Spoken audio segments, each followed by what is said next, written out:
Hello, welcome to episode 5 of the channel. I'm glad you've decided to come back.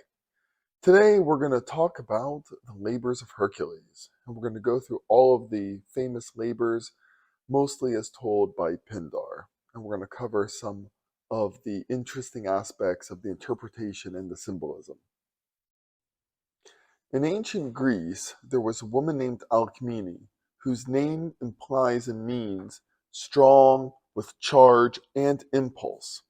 Her husband, Amphitryonos, whose name means to pierce both sides, and the word amphi at the start is also used in the word amphibian to mean both land and water, and here Amphitryonos, to mean to pierce both sides, means to examine a situation kind of holistically, to not just take one's own perspective into account when looking at a challenge, but to also look at the other person's perspective in order to ensure victory. The union with Alcmene also combined the concept of Dios, which means the way and is the word for Zeus. And in this moment, this magical moment in the creation of Hercules in this union, it was also witnessed by the spouse of Dios, Zeus, Hera, who is also considered the cow-faced goddess of the starry sky. In Pantheon 9 of Pindar's Odes, Amphitryonos is known to have laid with wise Alcmene and with Zeus at the same time, with Dios in combination. There are other retellings of the story which replace Amphitryonos with a type of animal, either an eagle or some other animal. But with Pindar, the very renowned and revered ancient poet, it says very clearly that it was Amphitryonos with Zeus at the same time with Alcmene. So it is a conceptual union together with the way. Rage consumed Hera, and revenge was made her primary goal. She tried to prevent Alcmene from even delivering Hercules to the world, but failed in that task. Then, once Hercules was born, Hera sent 2 snakes to actually kill him in his crib. But Hercules, as a baby, strangled the snakes, and it became known that he was very brave.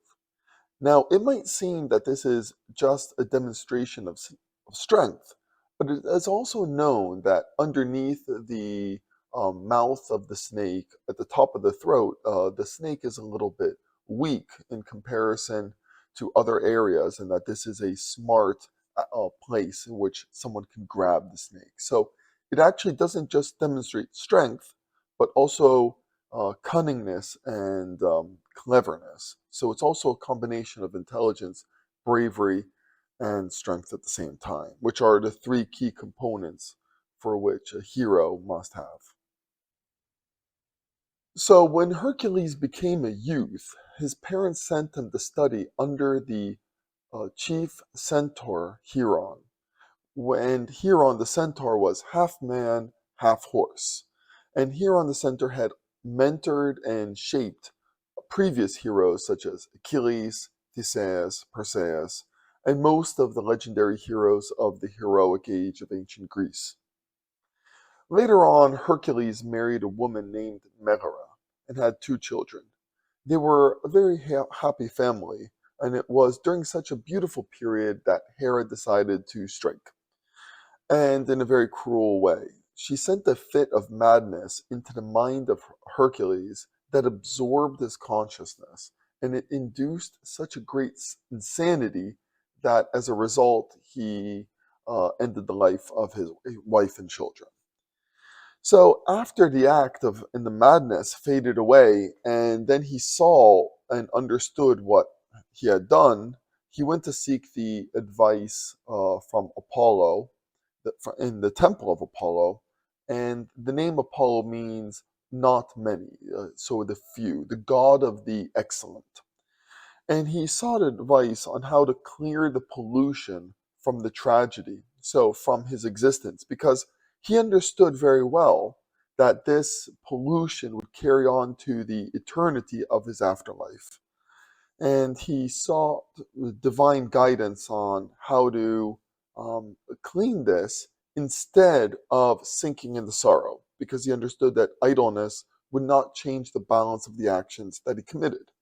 So he chose to dedicate his life to doing right for as much as he could from this horrible wrong that had been committed.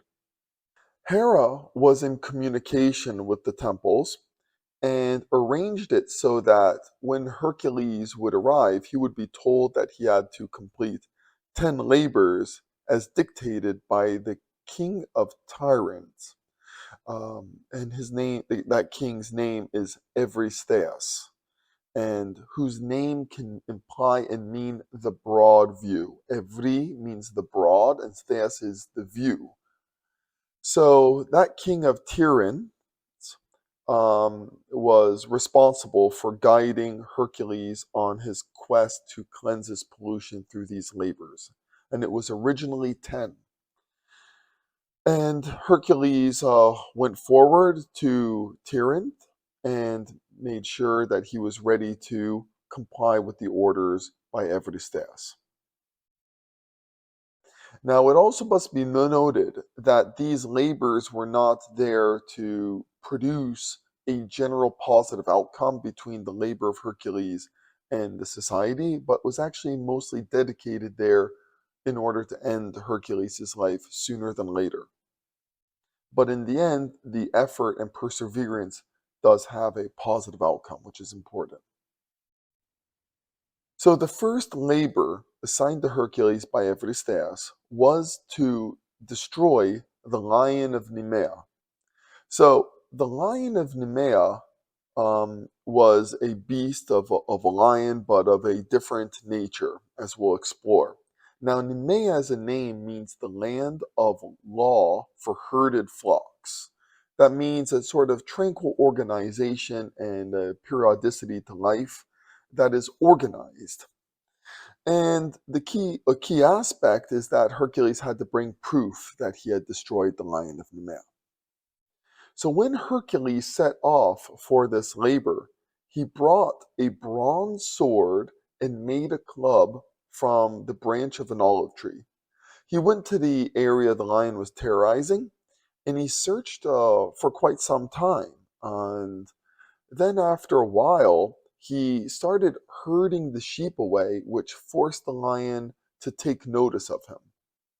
So the lion, upon noticing Hercules, released a furious roar, and although it installed a fear in Hercules, the hero knew that a retreat would result in a death, a certain death, that would have eternal torment. So regardless of the expected outcome, he ran straight towards the sound of the roar. Now, the lion, never having experienced someone react in this way and not run away from the roar, was actually a component of fear itself. So it ran to its lair, to its den, which was inside of a mountain. This mountain had two entrances. That's key and very important. It ran into one of the entrances, but to make sure that the lion would not be escaped when Hercules would confront it, Hercules placed a huge boulder on the other entrance, on the other entrance, which could be used as an exit. So the mountain had two entrances that were connected. Hercules placed a boulder on one side so that he could approach from the other side and make sure the lion could not escape. The lion inside could not, from the inside, there was no other sounds, and the lion could not be heard from the outside. When Hercules entered the mountain, he was all alone, and the confrontation took place at the center. He used his bronze sword, striking the lion. When the sword struck, it folded, it bent, and it took a new shape. He then used the olive branch club, but the lion was just only shaken by this. The lion jumped on him, and Hercules stood determined with only one option left. He put his own arm down the throat of the lion and grabbed its insides. He pulled them out, and after pulling them out, the lion ceased to exist. He then gazed at the sight of the deranged corpse of the terrible beast, and that was the end of it. But he had to bring proof of this achievement, and the lion was just too big in order to carry it. So divine inspiration came to his mind, and he used the lion's own nails to carve the hide, because no other device was able to cut it. It was just the skin of the lion was just too strong, and only the lion's own nails could actually cut it. So he used the nails of the lion to create a type of armor. So he created a sort of helmet from the lion's head, and over his body he was able to create a type of coat that acted as an armor that he wore for the rest of his labors. And then wearing this, he was able to then show to Everystheus later that he had actually defeated the lion. Now it's important, he didn't carry this lion skin. He didn't throw it away, he wore it. So now we're going to begin with the interpretation. So this labor has a lot of components of symbolism in there, and we're going to go through them. The lion is a symbolism of the ego, and his voice dominates through threats, effectively. And within each person, the ego has the power to make a type of roaring sound that dominates the area, and the kind of peaceful flocking behavior gets disrupted by the individual ego, sort of compelling the person to act against fluid, harmonious behavior. Now, when Hercules shouted at the ego ran away because the ego is actually a coward. And it ran into the lion ran into its den, which was a mountain, which is the mountain of one's mind. Within the mountain, there is no understanding from the outside. Nobody else can really hear someone's ego. Now, the mountain had two exits, two entrances, which were connected. The ego can enter the mind and escape whenever confronted, even shouted at, because there's two exits. The first is false, empty promises, and the second is excuses. So Hercules had to really isolate and make sure that the ego could not escape by not accepting these falsehoods, the empty promises and excuses that the ego uses. So confronting the lion in one's own mind means that nobody else can really understand the confrontation that is happening when someone is trying to eliminate their ego. It is their challenge and their own challenge alone. And he had to do so alone. Nobody would ever be able to appreciate it. Now, when he used the sword and the sword bent, this means that no technological means will ever help someone with their ego. Actually, technological means will bend against the ego because the ego has power over technology. When he then later used the olive club against the lion, against the ego, it only sort of disrupted it because there's no natural remedy against the ego either. Now, Hercules had to put his arm down the lion's throat because it was a declaration that he was ready to suffer in order to conquer the ego, because the ego offers benefits in what it's portraying and what it's telling the person, and that the person has to be ready to sacrifice those benefits and themselves in order to destroy the ego.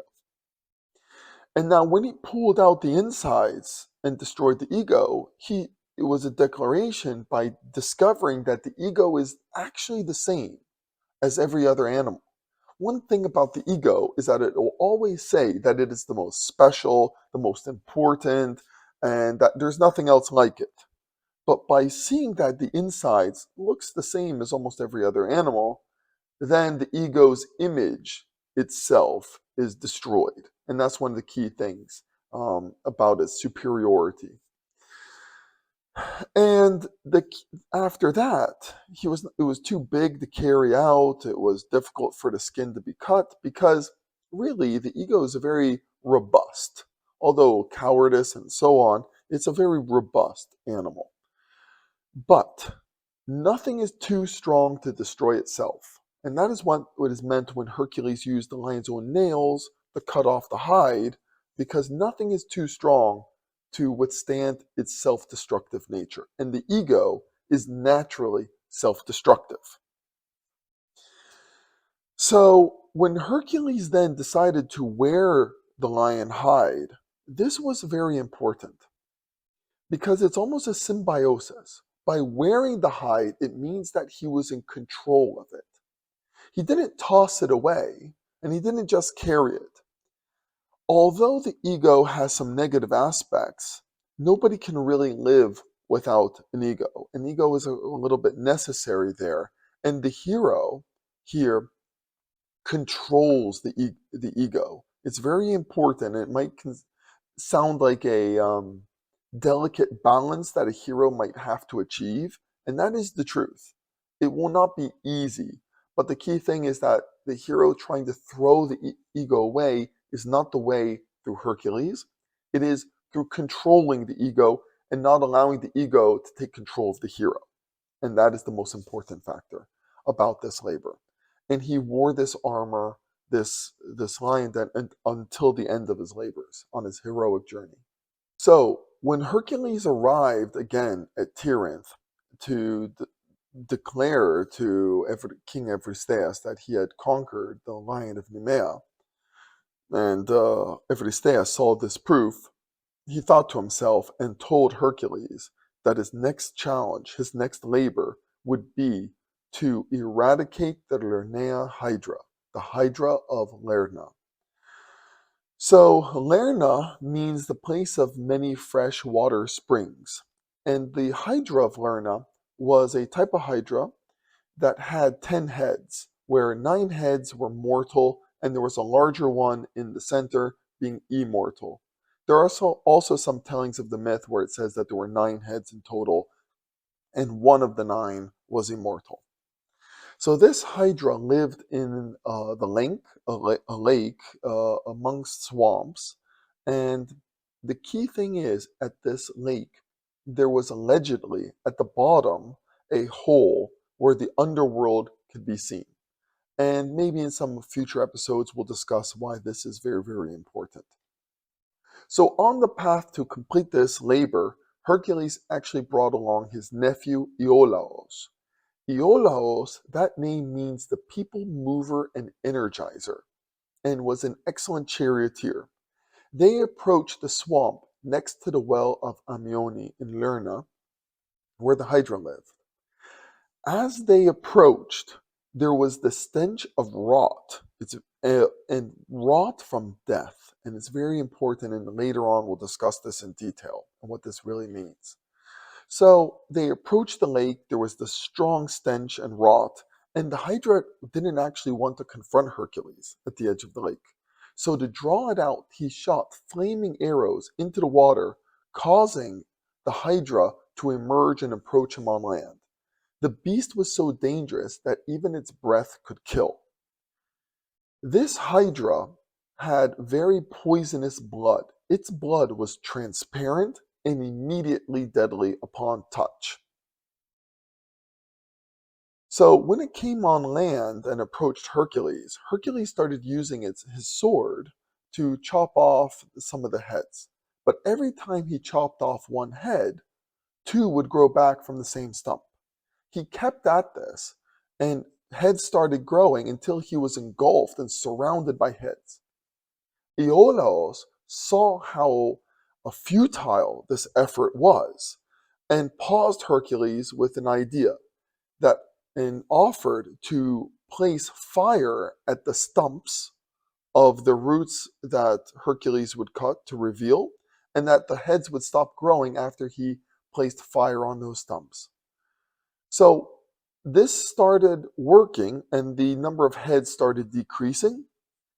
And while Hercules was making good headway on this, Hera sent a crab to distract Hercules, and it did not work. Hercules, on seeing this crab, stomped on it. He stepped on it and destroyed the crab. He cracked it.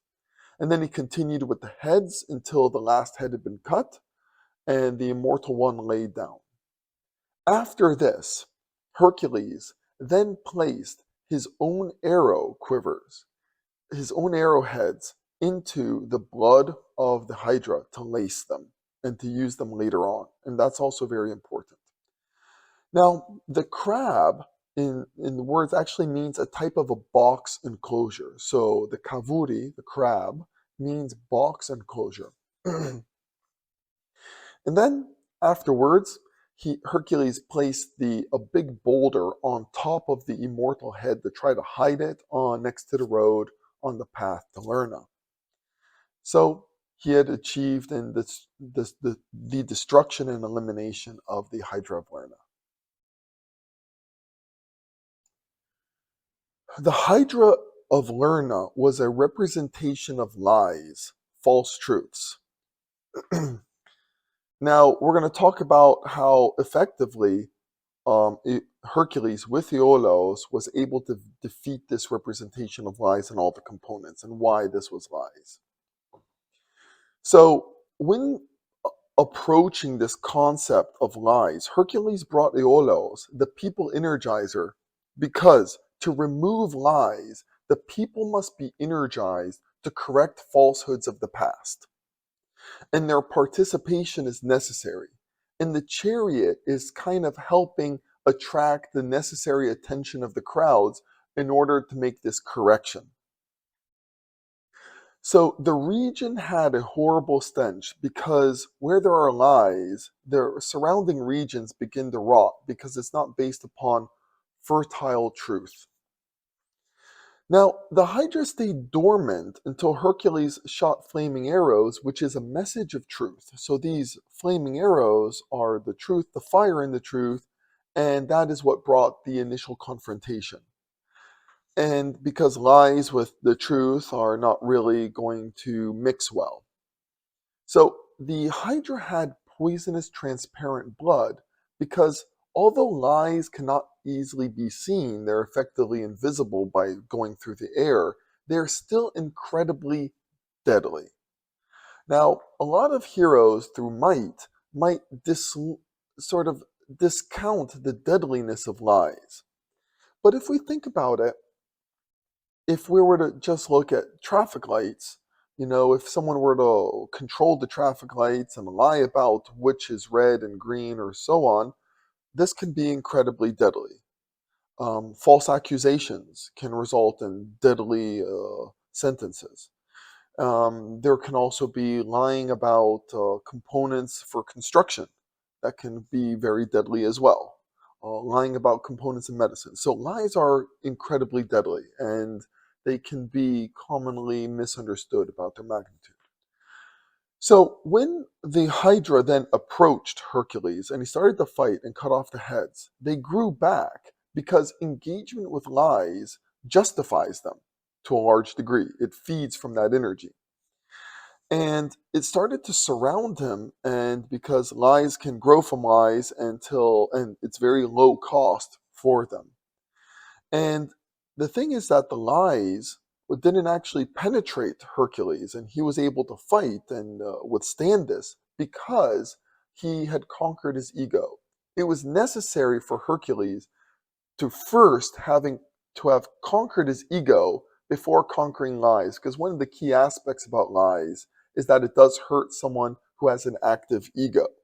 So controlling his ego actually helped him subsequently then be able to conquer lies, and that is the order that must be taken. So when he had this armor, but still it was just unmanageable. And the key thing is that Hercules needed Iolaus because when someone is engulfed in lies, they just can't see it. They need someone to see the futile nature of their actions from the outside perspective because someone engaged in it has a lot of self-confidence. But from the outside, from the external perspective, Iolaus was able to understand that a change of strategy and tactic was necessary.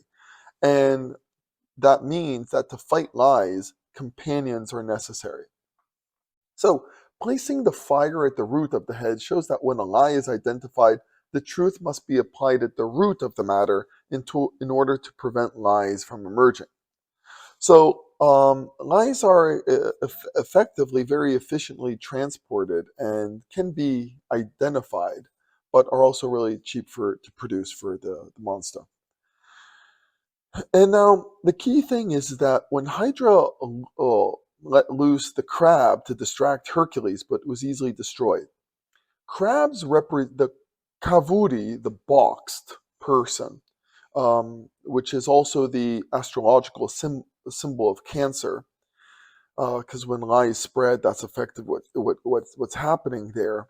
The crab represents someone who has been boxed in by lies. Someone living in the presence of lies is boxed in, and they're kind of living in a type of prison. And the crab represents that awkwardness because crabs can't walk forward and backwards. They can only really walk to the side and a little bit of an angle. So they go left, right, but not forward, backward, which goes to show that someone boxed in by lies walks and can't walk forward on their goals, but has to walk sideways because of the effect that lies have had on their strategy and perspective of the world. And effectively their worldview is very brittle and can easily be crushed from their low position where they stand. Now, it's important to know that no matter how much Hercules tried, one head of the Hydra was immortal. And that's because lies cannot be destroyed. There will always be lies in the future. And there will always be a task for future heroes to have to fight lies. And the boulder just merely creates a delay for when the lies will reappear. And now, the last part, which is a detail but really important, is that Hercules laced his arrows with the Hydra blood. He then later used them in future labels, which is a declaration by Pindar saying that heroes should use the weapons of their adversaries against them. It is common that you hear that heroic, noble heroes will restrain themselves from using the weapons of their adversaries as a type of superiority declaration of ideals. But in this path of Hercules, this is stated differently, showing that every means possible for the hero to achieve victory must be utilized. Hera told Eurystheus that she was very angry that the Hydra had been destroyed, and also the crab, the Kavuri, the Cancer, had also been destroyed, and that she made constellations in the stars in their memory. And Eurystheus apologized and said that the next efforts would not be successful by Hercules. When Hercules then told and arrived to Eurystheus and told him that he had achieved in destroying the Hydra of Lernaean, Eurystheus told him that Hercules had cheated because he took support from his nephew, and that the labor would not count, and that the 10 labors now became 11 labors. And you might say this was a bit of a cheat, but on the other hand, there is some truth to it, in that a hero can never truly conquer lies, and that there was a problem with the labor in the first place, because future heroes will have to deal with it. So Hercules had the extra labor to compensate, and Eurystheus told him that he had to capture the Erymanthian boar. So Erymanthos is the name of a river for the drag and strong flowering river. And around there, the raging bull, the Erymanthian boar, was living on this mountain, right? So this mountain, the strong flowering, had this boar. And this boar spent its time ravaging the farmlands, people, and the animals there with its tusks. And this area was within the area called the Peloponnese in Greece. And there's an area there called Psophis, which is from the word Sophos, is place of death, and within the general region of Arcadia. So the word Arcadia can be Ark of Dias, so you can consider it maybe the Ark ship of Dias of Zeus. So the sort of enclosure encapsulating. So the name is a very important in the ancient Greek myths. There's other myths from that area as well. Now, what is the story behind this terrible boar? So it was sent by Artemis as revenge and to justify a wrong. So Artemis was the god of the hunt for the wild beasts and the protector of purity and those who were pure. and was a type of a slayer because it comes from the word atramos, which means to not have tremor and fear. And Artemis was said to have been bathing in the river Erymanthos, where someone discovered her bathing and saw her naked. In return, she sent the Erymanthian Boar to punish all those around because the initial person couldn't be found, and also there was this rumor spreading that this had actually been done, and the Boar was there to remove this. So Hercules, on his way to achieve this capturing of the Erymanthian Boar, stopped to visit an old friend of his that he had studied with under Hieron, the wise centaur. Now let's remember that the centaurs were half man, half horse, and the word centaur, it comes from kendavros, which means to have like a pole and a stick against the against the bull. So they were effectively a type of a cowboy for ancient times. Now, Hieron, the name means heri, which has hera, and the sort of the being of the hand. So in a way, that encapsulates his teaching style, which was to mold his students. So he used his hands to effectively mold his students, metaphorically speaking, and that's why he was able to create so many heroes. So Hercules went to visit his friend Centaur, not Hieron, but to visit his teacher Hieron, but to visit his friend Pholos, which lived in a cave near Erymanthos. Hercules, on visiting his friend decided to have a meal with him. Hercules cooked his meat in the fireplace, but Pholon ate his meat raw, as centaurs do. Then, while they were eating, Hercules' eye caught sight of a cask of wine and asked for some of it. Pholos said that it was a special gift from Dionysus, the god of wine and much, much, much more. And it was a gift from Dionysus to the centaurs only, and it was not his to offer. But Hercules insisted and opened it. So he performed a type of sacrilege. After the aroma traveled, the other centaurs followed it, and they became drunk and full of angry rage, as centaurs were commonly accustomed to when they became drunk or they became exposed to alcohol.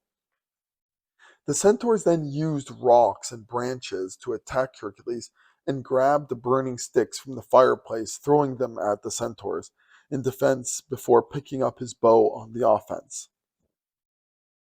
Hercules then started shooting his poisonous arrows, killing many of the centaurs, but some fled.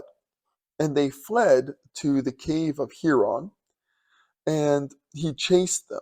So Hercules chased those that were fleeing to the cave.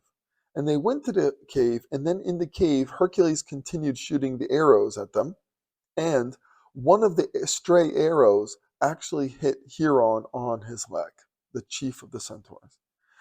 And although Hieron was a renowned healer and a teacher of these waves, no medicine could heal him. The poison had entered his blood, causing immense pain. But because Hieron was different in his heritage as a centaur, he had divine heritage, and he could not die. He was immortal through his heritage.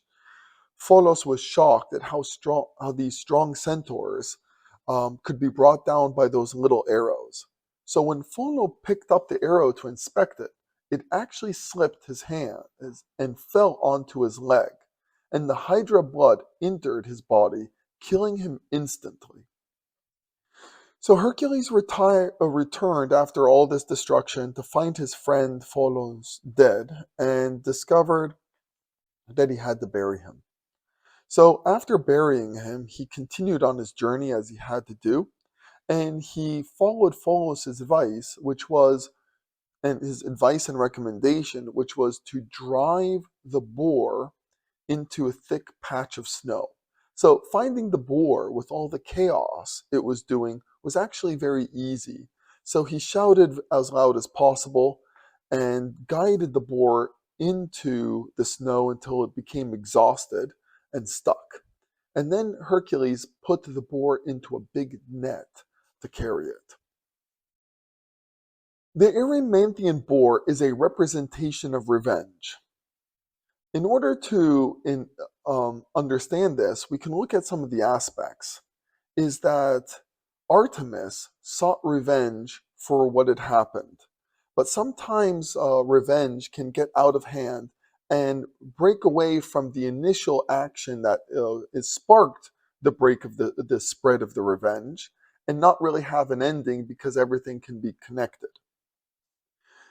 And there is this shows that revenge has to have an end, and it was Hercules' job to end this spread of revenge for what had happened.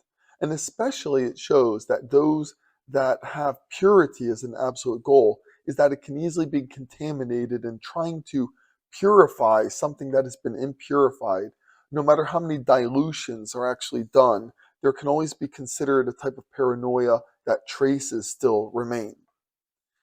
And so when Hercules sought, advice on how to achieve this labor, he understood that the centaurs understood a sort of rage which this boar had. So the revenge is a type of the boar is the rage from the revenge. And now the key thing is about the centaur heritage is that they were sons of Nepheli, in which is a type of a cloud, a kind of dust cloud. And Huron was not actually of the same heritage. So when Hercules spoke to his friend, and he was having his meat and full on the raw meat, and he found out about the Dionysian wine, by Hercules insisting to commit sacrilege, he was actually disregarding the godly and sort of divinity of Dionysus. By saying that this wine was prohibited to him by Dionysus and insisting, he disregarded Dionysus. And this is really important, and we'll be talking about this later. So the centaurs became very angry and with full of rage when they smelled the wine. And there's other labors and sort of myths which relate to centaurs becoming angry with wine, and that's even connected with the battle of the Lapiths and the centaurs at the wedding of Pirithous. So when Hercules was then attacked by the other centaurs with the boulders and the sticks that they were throwing, Hercules tried to poke them with sticks of fire to say not a message of truth, but the fire is the truth, and not putting them on arrows by distant messages, but by actually trying to connect fire and tell some truth for the reasons behind his denial of the sacred of Dionysus in this way. When the centaurs did not respond to this, he then started shooting the arrows with the poisonous blood of the Hydra, meaning that he was destroying them with lies and showing how deadly they are, and that even for these really strong, robust centaurs, that lies can do so much damage. And they had to flee because lies are incredibly dangerous. So when Hercules continued to chase them, he went to show that the centaurs, which appreciated the sort of divinity of Dionysus, could not be left alone, and he chased them down to kill them all. Then an arrow struck Huron, and Huron could not die because his past was balancing out with the lies. Although there were lies being spread about him through the Hydra blood, the thing is that he had some truths of having produced so many heroic students in the past, and that created a balance and an internal turmoil in that balance there between the blood and the poison and his previous successes. So then Hercules was really sad that Pholon died, but Pholos is a representation of how naive it is to ignore the deadliness of lies. It's really, really important that even the strongest can be amazed at their power. And Hercules did not want his friend to die. He ignored him of them all, but it went to show that it was made for the centaurs to be part of the past. So this legacy of the centaurs was part of the past and Hercules was the future. And by Hercules doing this to his teacher shows that Hercules had transcended his teacher and that Hercules was the future from then onwards. Now, Hercules driving the boar into the snow shows that it's only in the cold where blind rage is isolation can be pacified. So a key thing about the snow is that there is the snow blind in which everything looks the same. It sort of takes away any details and any information about the surroundings, which can give someone the idea that it's connected to the impurity and the unjust action that caused the rage to start off with. And that is a key aspect, is that there was nothing to trigger the rage anymore. It was a type of isolation. So when Hercules placed the boar in a net, it meant a couple of things. First is that revenge had to be put under control in a net, not to be like worn like the lion hide, but had to be controlled, that there was a limit. It could not expand too far.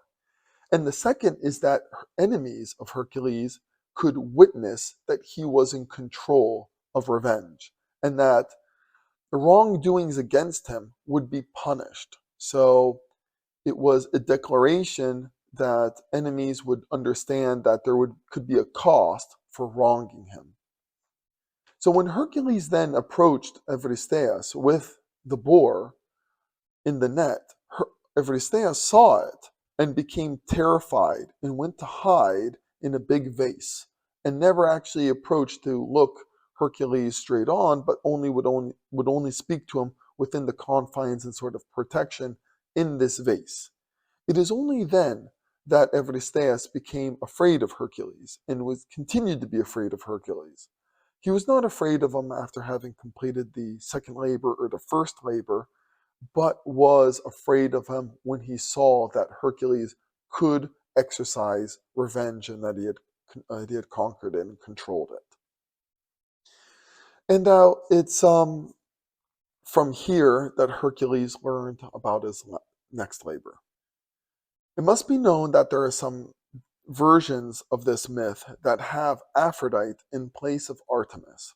And the reason is that Artemis would not have sought revenge if her physical qualities had been admired while she was bathing. And therefore, the removal of this rumor would also remove the need for Artemis to exact revenge. It also goes to show an important lesson that it is very difficult, if almost impossible, to remove rumors and lies, how difficult it is. So for the rumor to stop, it was more efficient and effective for the populace to retell the myth with a different goddess in the telling than actually try to remove it. The replacement is more effective than the removal. It's more efficient. It is from the previous labor that Eurystheus then got inspiration to use Artemis's revenge against Hercules in an effective way. So, having seen how deadly Artemis's revenge was, Eurystheus thought of a clever way to put Hercules in a position, force him into a position in which Artemis herself would exact revenge and attack Hercules. So Eurystheus told Hercules that his next labor was to capture the Corinthian Hind, which was a cherished deer of Artemis. Now, this hind, this deer, had golden antlers and bronze or iron hoofs. So Artemis had 5 sacred deer with these iron or bronze hoofs, and one had golden antlers. 4 of them would drive her carriage, her chariot, and the one with the golden antlers was allowed to be free. Now all these hinds were so swift that they could outrun an arrow. And when Hercules sought this hind out, he did discover it.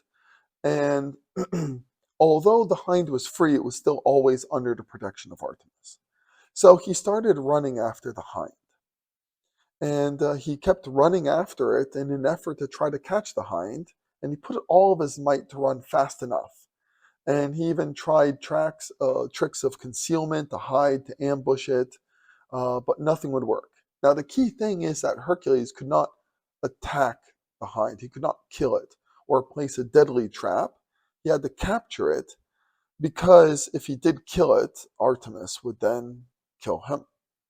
So Hercules pursued the hind for a full year, traveling around different countries in the north, in the Hyperborea, as told by various ancient historians of the land, either north of the Danube or in actual Siberia. And the key thing is that he had to bring it back alive or capture it alive, and couldn't actually even kill it by accident. So he traveled for a full year, but the hind brought him back. It did a circle and brought him back to the area of Arcadia. And the hind stopped to drink from a river, from the river Ladon. The river Ladon means the river of light. So it is there that the hind stopped. He used an arrow which had not been laced with Hydra blood and hit the hind in the leg as it had entered the middle of the river. So within the river banks, the hind was in the middle. Hercules hit it in its leg just to slow it down. So it would not die. It did not have the Hydra blood. And some of the hind's blood did enter the river of light, the light of Ladon. So Hercules then captured the hind and held it on the other side of the riverbank. And Artemis was furious and descended to confront Hercules, who was holding the hind. Hercules did not run. It's very important. He was not a wild beast, which Artemis would hunt and control. He held it very peacefully and explained to Artemis the reasons and circumstances that forced him to capture the hind and hold it. He then promised to return the hind unharmed after he required to demonstrate it in front of Eurystheus. And Artemis accepted this honest, upfront explanation. So, the symbolism here. The Corinthian hind is a representation of innocence. After Hercules had killed his good friend, Pholon, and put his mentor into a perpetual state of pain and misery, he felt that he had lost his innocence completely, and everything overwhelmed him. This would have confused him and brought him misery, and that effectively, he tried to chase his innocence, and no matter how fast he ran, innocence cannot be caught. And that's very important, is that you cannot chase your innocence. And that this journey, very, very far, no matter how far it is, this journey, in an effort to regain and find solace, how distant and mythical the lands might be, that will not be successful. Innocence cannot be captured in this way or regained. The myth by him traveling to the north does demonstrate, though, a connection with that area where Hercules originally was, with the area of the far north at the time, north of the Danube and in possible areas even as far as Siberia. So he went to these areas and he went alone. And effectively, it does kind of mirror the effect of the Erymanthian boar being caught in the snow to try to find in this isolation some peace. And so Hercules, in the snow, in the depth of the snow, could try to find something to pacify the internal anguish, the lack of the purity, the lack of the innocence here.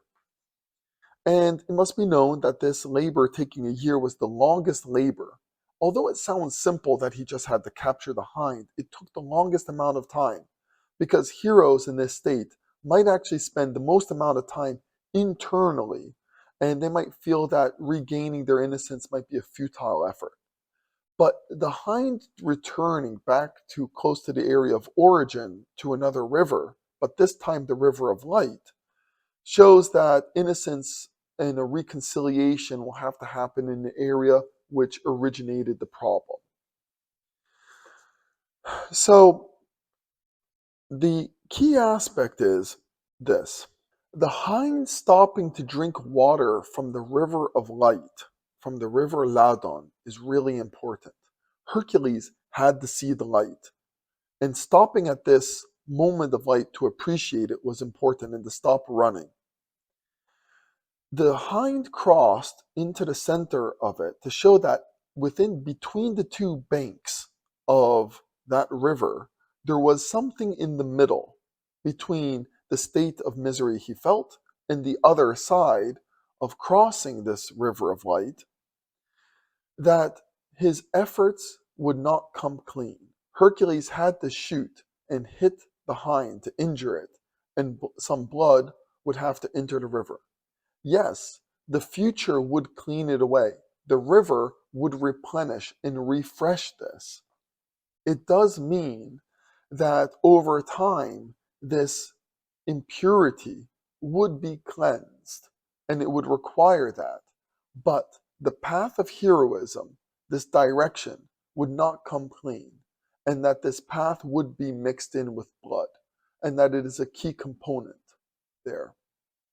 This river, this actual river Ladon, which does exist, is not too wide. It can be crossed. It's not a river that's where it requires too much of intense swimming, but it does have a fast speed. So the light can clean it. And this is really important, that heroism is not a path that will come clean, but over time it will.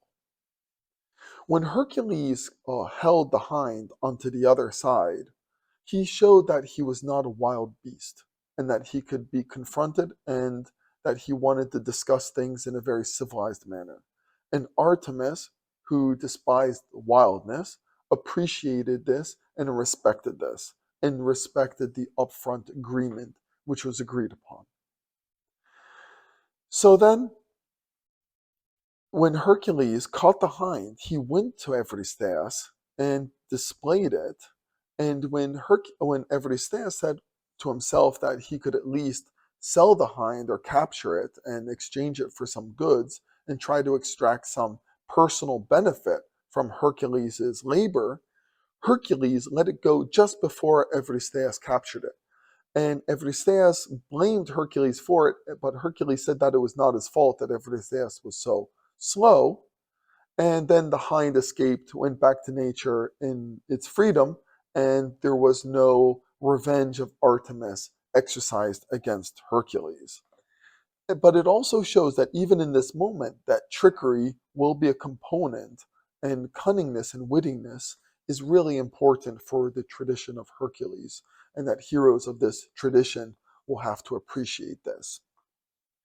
It also goes to show that this order of the labors, it really makes sense as well.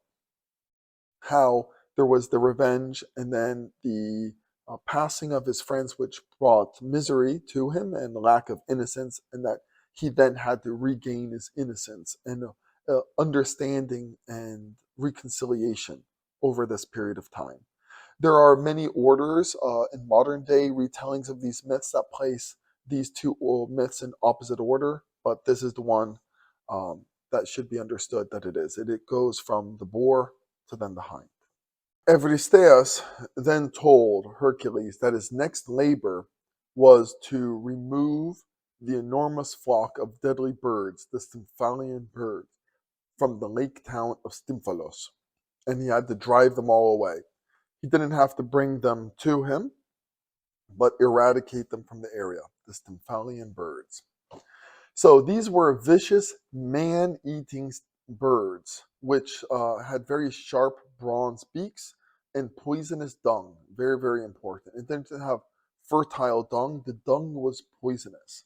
And they lived in a swamp forest on the treetops next to a lake. And the reason they were living there is because they had to escape wolves. So they lived there in the treetops next to this lake.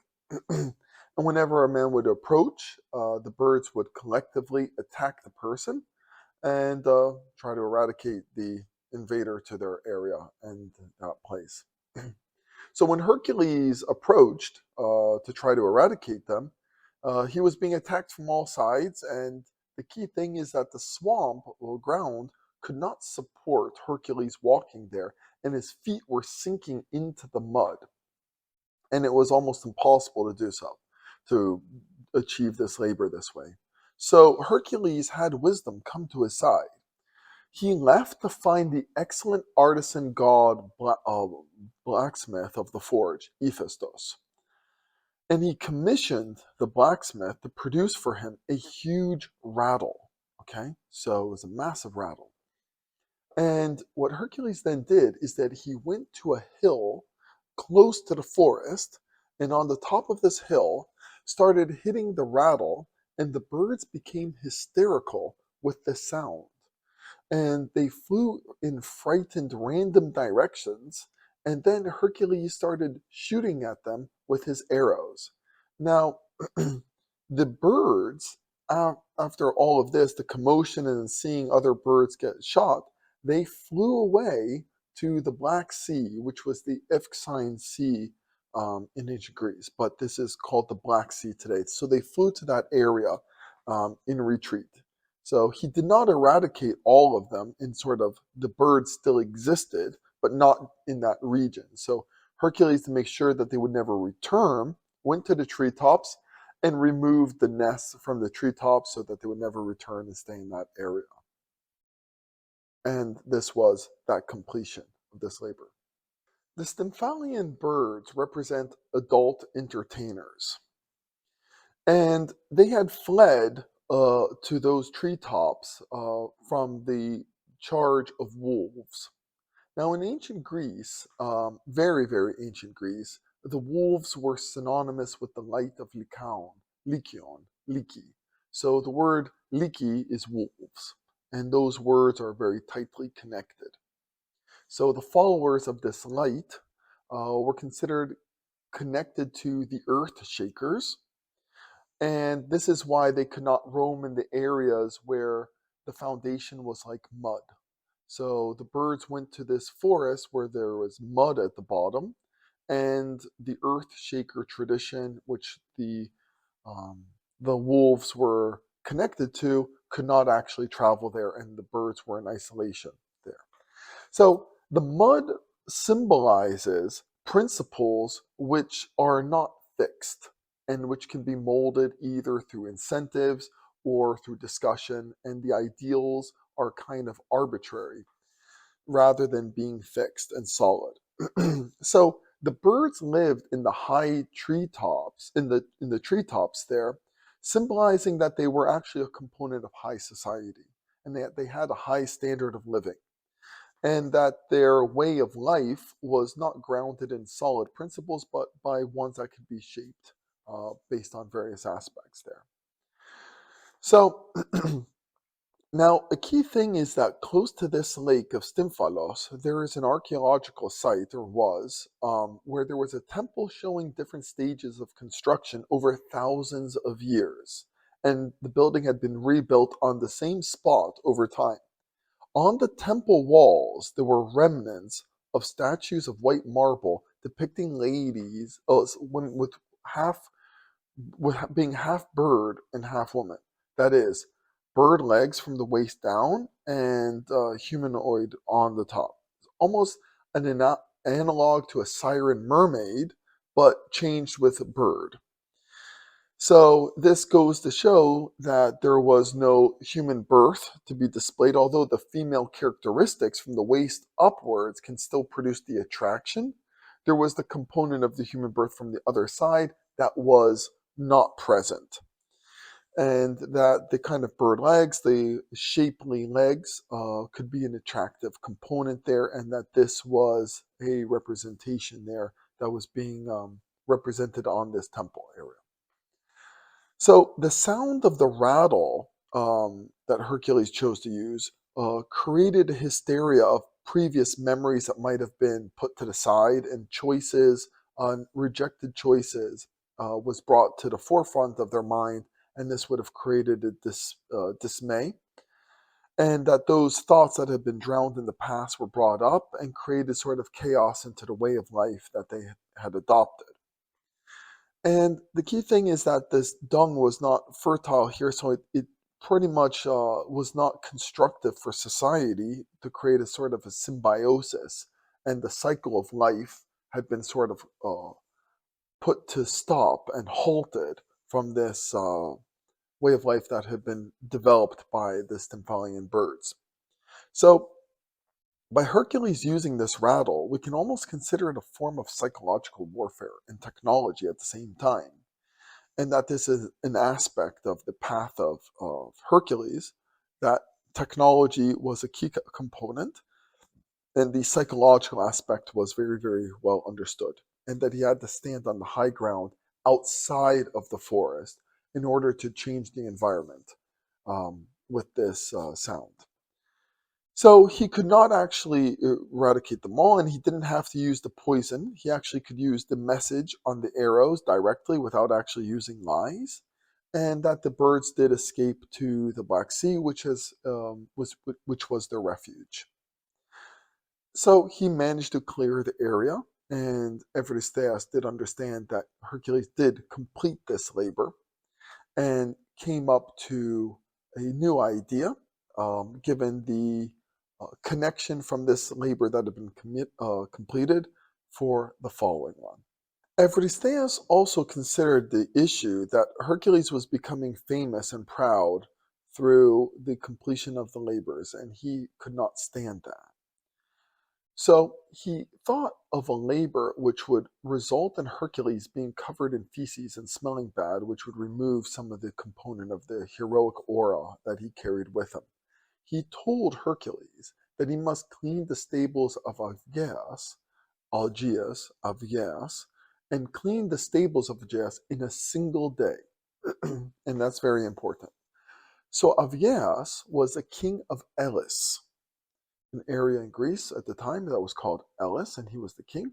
And he was a non-direct descendant of Poseidon. And he was given a herd of farm animals by Poseidon, which were immortal. And these allowed him to gain great wealth because they never suffered any illness, and then his greed allowed him to cut costs and upkeep, and allowed all the sort of manual labor of cleaning the animals to be removed and put into more savings, into more profit. So the animals, being immortal, still were excreting, producing mountains of dung, and the filth and excrement just kept piling up over the years till the animals could no longer move around and no human could approach without becoming ill. So the farm actually remained isolated for years, not producing any wealth. So in the end of yes, by trying to cut costs, actually in the end was not able to reap any rewards. So the area was producing nothing good. And Hercules approached this and thought to himself that he needs to do this in a single day. And he went to a mound to explore the situation and see the situation from the macroscopic view. And he said, different ideas came to himself, but in no way could manual labor clean up such a mess. And even if he worked at maximum pace, he could not do it within a single day. And then another idea arrived, and then another idea from seeing things macroscopically. He then approached Augeas and made a deal and an agreement that if he were to clean the stables in a single day, that he would be paid a portion of the herd in exchange. And Augeas agreed, and he agreed that it was a reasonable proposition.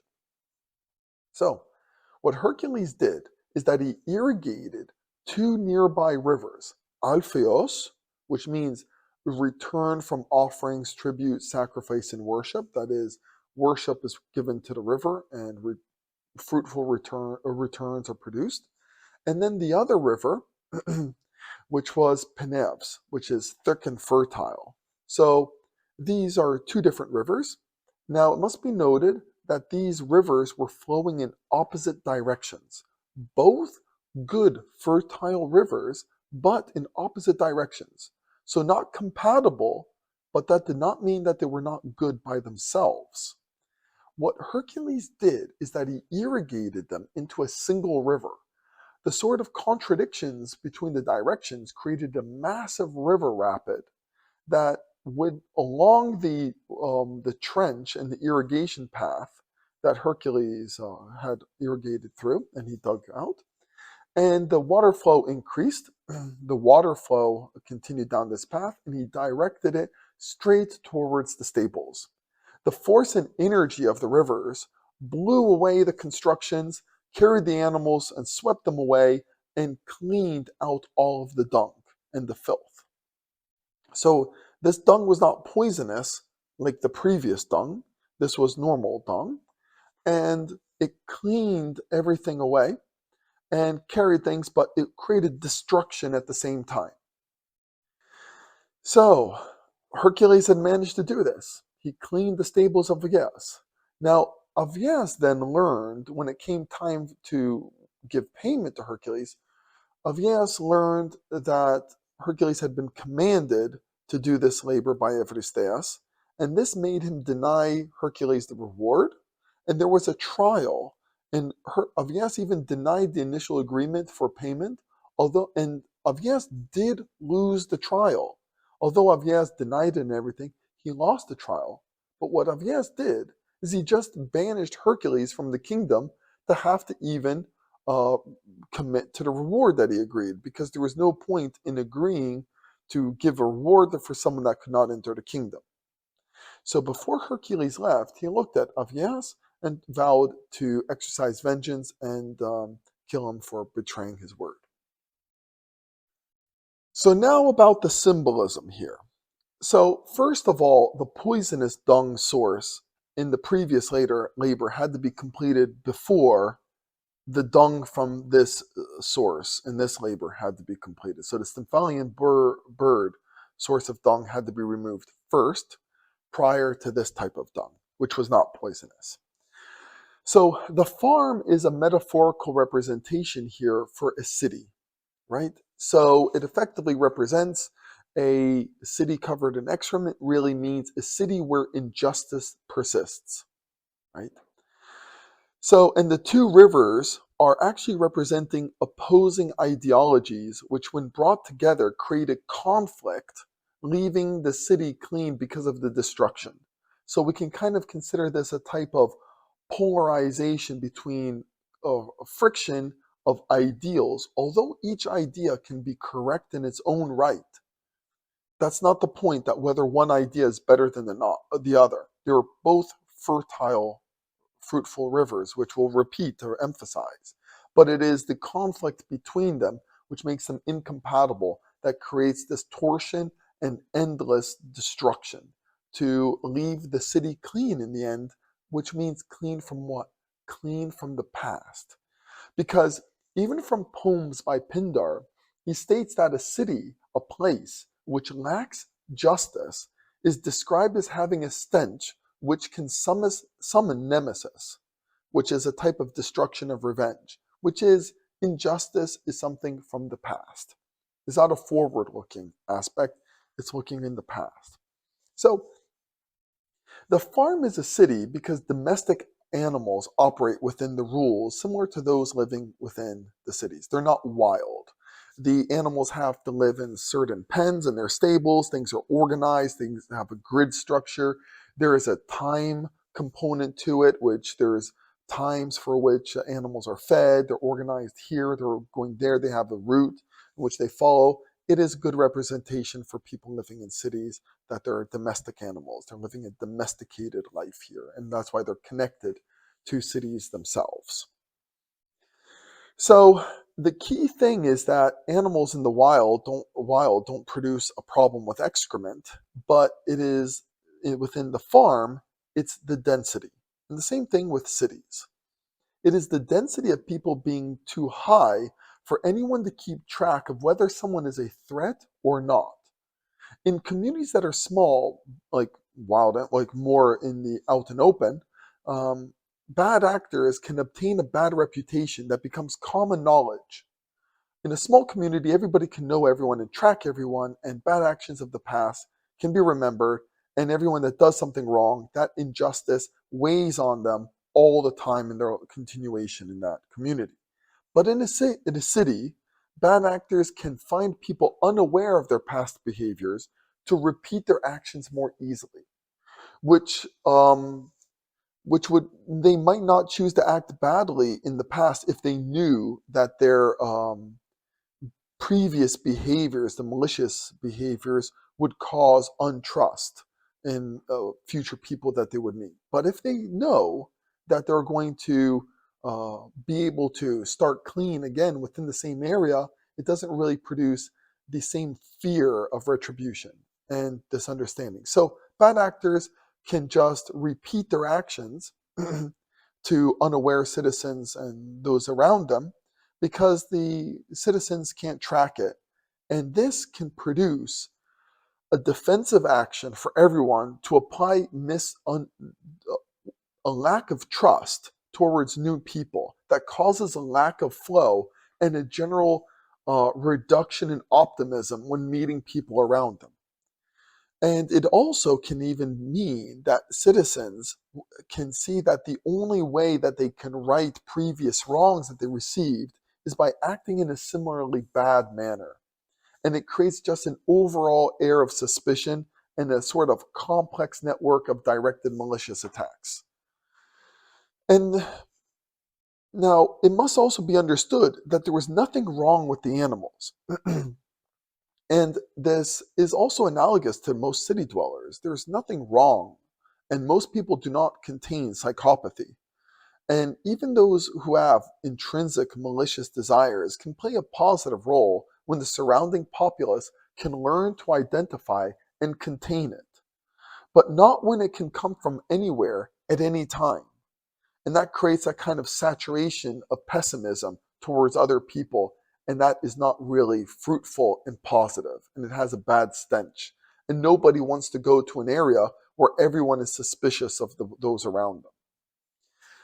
So these two rivers, which in the past in ancient Greece, the rivers were considered ideological people. They had a persona to them. And these are different ideologies with different directions. And they're both fruitful. And, choosing one approach or the other, one river or the X, is absolutely fine. And the key thing here is that when people develop an affiliation with one river or the next, they will often choose it because they want their way to overrun the ideology of an opposing side when they're in a state that they're not in a collaborative behavior. So even if they don't trust everyone on their own side, they will overlook it on the benefit of seeing some side have a detriment as an exercise of righting wrongs that they've received in the past. They just need to see some sort of dismay exercised from their own activity. Now, here's where the component of the one day becomes very, very important. If the process of cleaning the previous injustice were to take time, that means that someone would have to let go of the injustice that they received without having any retribution, while others had not been sort of selected for this process, and they might become suspicious that only they have been targeted and for letting go, and that this might not be exercised upon everyone else. It had to become instantaneous for everyone at the same time. It had to be immediate and across the board, or else it will not work. And that is why this process of taking time for such a labor is not feasible. So this sort of internal conflict on this polarization here creates sort of maximal structural divide in which the whole area is destroyed. And this might be considered a key aspect, is that from this chaos, everybody will require everyone else. As they destroy the structures which support them, they will then need each other and forget the past. So this kind of behavior might seem like a genuine type of reset here through internal conflict. It's not an interstate conflict, it's an intrastate here.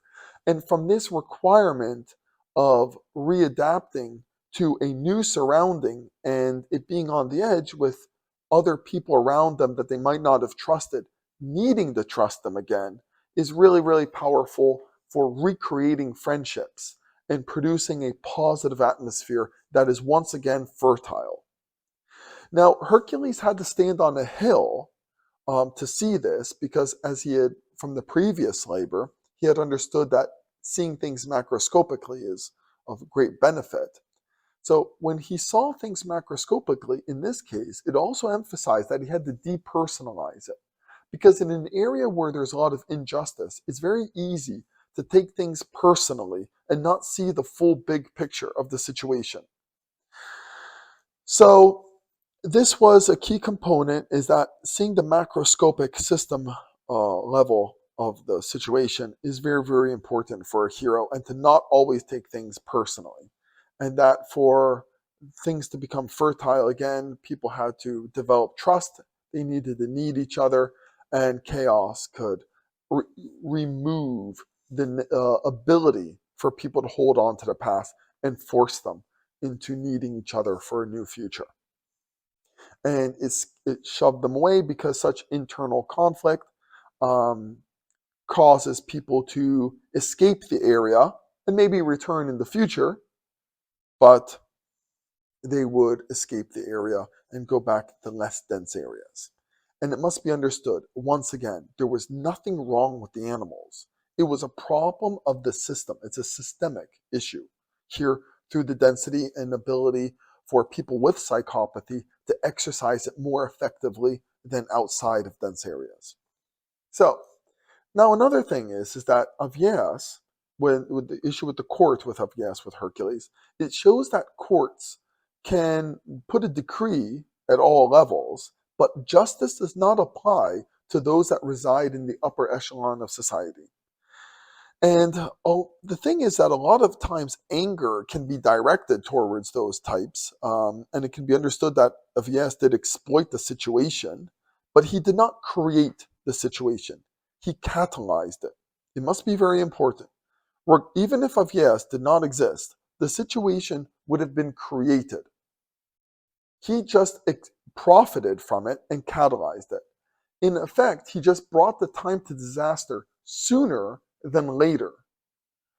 And all the work that he produced with his organization just brought it faster, which might seem like a bad thing, but it had been left for a longer period of time. That could have also been considered just delaying the necessary destruction. So in a way, there was a positive benefit coming out from this. And Hercules did exercise his revenge, showing that, the path of heroism will exercise the same type of development. But it must be noted that in the end, after Hercules did exercise his revenge along Augeas, that Augeas' son took over. And that this might seem like a component of nepotism and not very just, but it does go to show that this is something to be expected, and that people in such positions do have an ancestry and heredity of being capable for handling complex organizations. And over time, it might become polluted like the city did and have people that simply exploit without generating positive, fertile effort back into the collective. But it is a simple cycle of life, and that should be understood. And that Augeas didn't create the situation. It was something that creates itself. So, in a way, this labor was completed, but in a way it did not. When Hercules then approached Eurystheus to say that he did complete the labor, Eurystheus told Hercules that he did not complete the labor because he had asked for payment, and that an extra labor would be added to the 11 to now become 12. So the 10 became 11, and then the 11 became 12. And that actually is quite important, showing that this issue will never be conquered. No matter what Hercules would do, who would then take charge of the city after the kingdom of Elis, after Augeas, would not actually change it. This labor did not count because it will always reappear, the same like the second labor with the Hydra. the lies will always come back, and this issue here between accumulation of injustice will always occur in complex societies. The following labor was for Hercules to capture the white raging Cretan bull, the Cretan bull. So allegedly, this was the Cretan bull that had carried Europa across the sea to the continent of Europe, which we'll discuss later on in the future. But the key thing is that this bull was noted for being really important for decreeing who would be the king of the island of Crete. So the island of Crete was known for being the core center of the Minoan civilization in very, very old ancient Greece.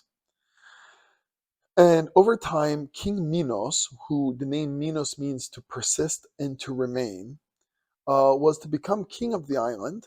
And the bull appeared at the time he was to become king. And it appeared on the beach. And it was considered a sign of Poseidon. It was interpreted as a sign from supposedly Poseidon that he was actually agreeing for Minos to become king of the island, but that he had to sacrifice it to be considered the rightful king. So the king, Minos, did not actually sacrifice this bull, this white bull. He actually placed it in his herd, and it was interpreted later on that Poseidon actually became angry. Minos did not want to kill such a fine specimen of a bull and rejected the divine agreement that supposedly Poseidon placed the bull as on the beach for this purpose. And the bull became very mad with rage, and that it was starting to breathe fire out of its nostrils, and that this was a component of the revenge from Poseidon because it had not been sacrificed. Now, this is the bull that also was pertained to have fathered the Minotaur. The Minotaur means the bull of Minos. So Hercules, arriving on the island, addressed Minos and asked if he could take the bull, and Minos accepted. So Hercules, very simply, went out into the open, found the bull, wrestled it, and brought it back to Euphrates in Tiryns.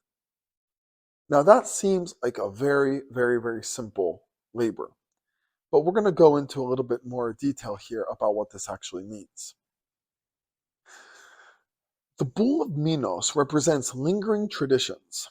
So Minos himself did not belong to the tradition of sacrifice, and specifically the sacrifice of the bull, but remained in power and fixed on the position to refuse to honor previous traditions of bull sacrifice that was dear to the Minoans and many other cultures of the ancient world. The concept of a sacrifice within a society is a kind of declaration that positive returns require some sort of loss here, and that divine exchanges cannot be mutually beneficial without some form of a sacrifice. To accept it at the top level would mean that the society Minos then controlled would allow that mindset to spread as the overarching governing philosophy. And since the name Minos is Mycenaean, it shows and it appears that this was not congruent with the previous society which Minos inherited. So the Minoans, who were considered probably conquered by the Mycenaeans, had key traditions which were then removed. So the bull is attributed to Poseidon, which could have been dear to the Mycenaeans, especially as we know from the Trojan War and the Iliad, but it is likely that the remaining Minoan leaders claimed that it was from Poseidon in order for the tradition surrounding the bulls to be kept. It can then be understood that the name given during a sacrifice did not really matter as much as the sort of procedure, and the bull was a key component to the Minoan religious practice and with different regions of the time. So the Minotaur can be understood that the son of Minos became a follower of the way of the Taur, a son of the bull. So in ancient Greece, there was a ritual held by Dionysus and associated groups called the Tavrogenesis, the bull genesis, where wearing a bull's head as a component was part of the ritual. And a possible scenario is that his son's influences growing up directed him to become a follower of the previous tradition rather than that of his father's.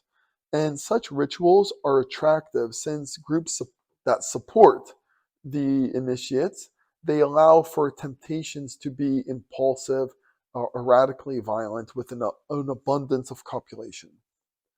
So, for Hercules to remove the tradition, he wrestled it out in the open in order to show representatives and those around that his tradition was stronger. So, the majority of the people would adopt traditions pertaining to the strongest and the wealthiest, and that's a key component here that has to be understood. When Hercules brought the bull to Eurystheus, Eurystheus did not want to see it or have anything to do with it and told Hercules to get rid of it immediately. The bull went to then roam and terrorize the regions and began to run towards the horizon in which it was lost on the horizon. And that's very, very important. So then Eurystheus asked Hercules for the next labor to steal the mares of Diomedes, the horses of Diomedes. So Diomedes means ruler with godlike power and was a son of Ares, god of war, which Ares means the non-flow. So it really means that with life, there's a constant flow. Like a river, there's a flow. And Ares is the opposite. It's not really just war and conflict, but a type of death and an elimination here. So Diomedes had father Ares and Chiron, which is mother strong and enduring. So Diomedes had 4 horses, which he would feed human flesh. And he had them in the area of Thrace. And he belonged to a tribe called the Bistones. So these horses were fed human flesh.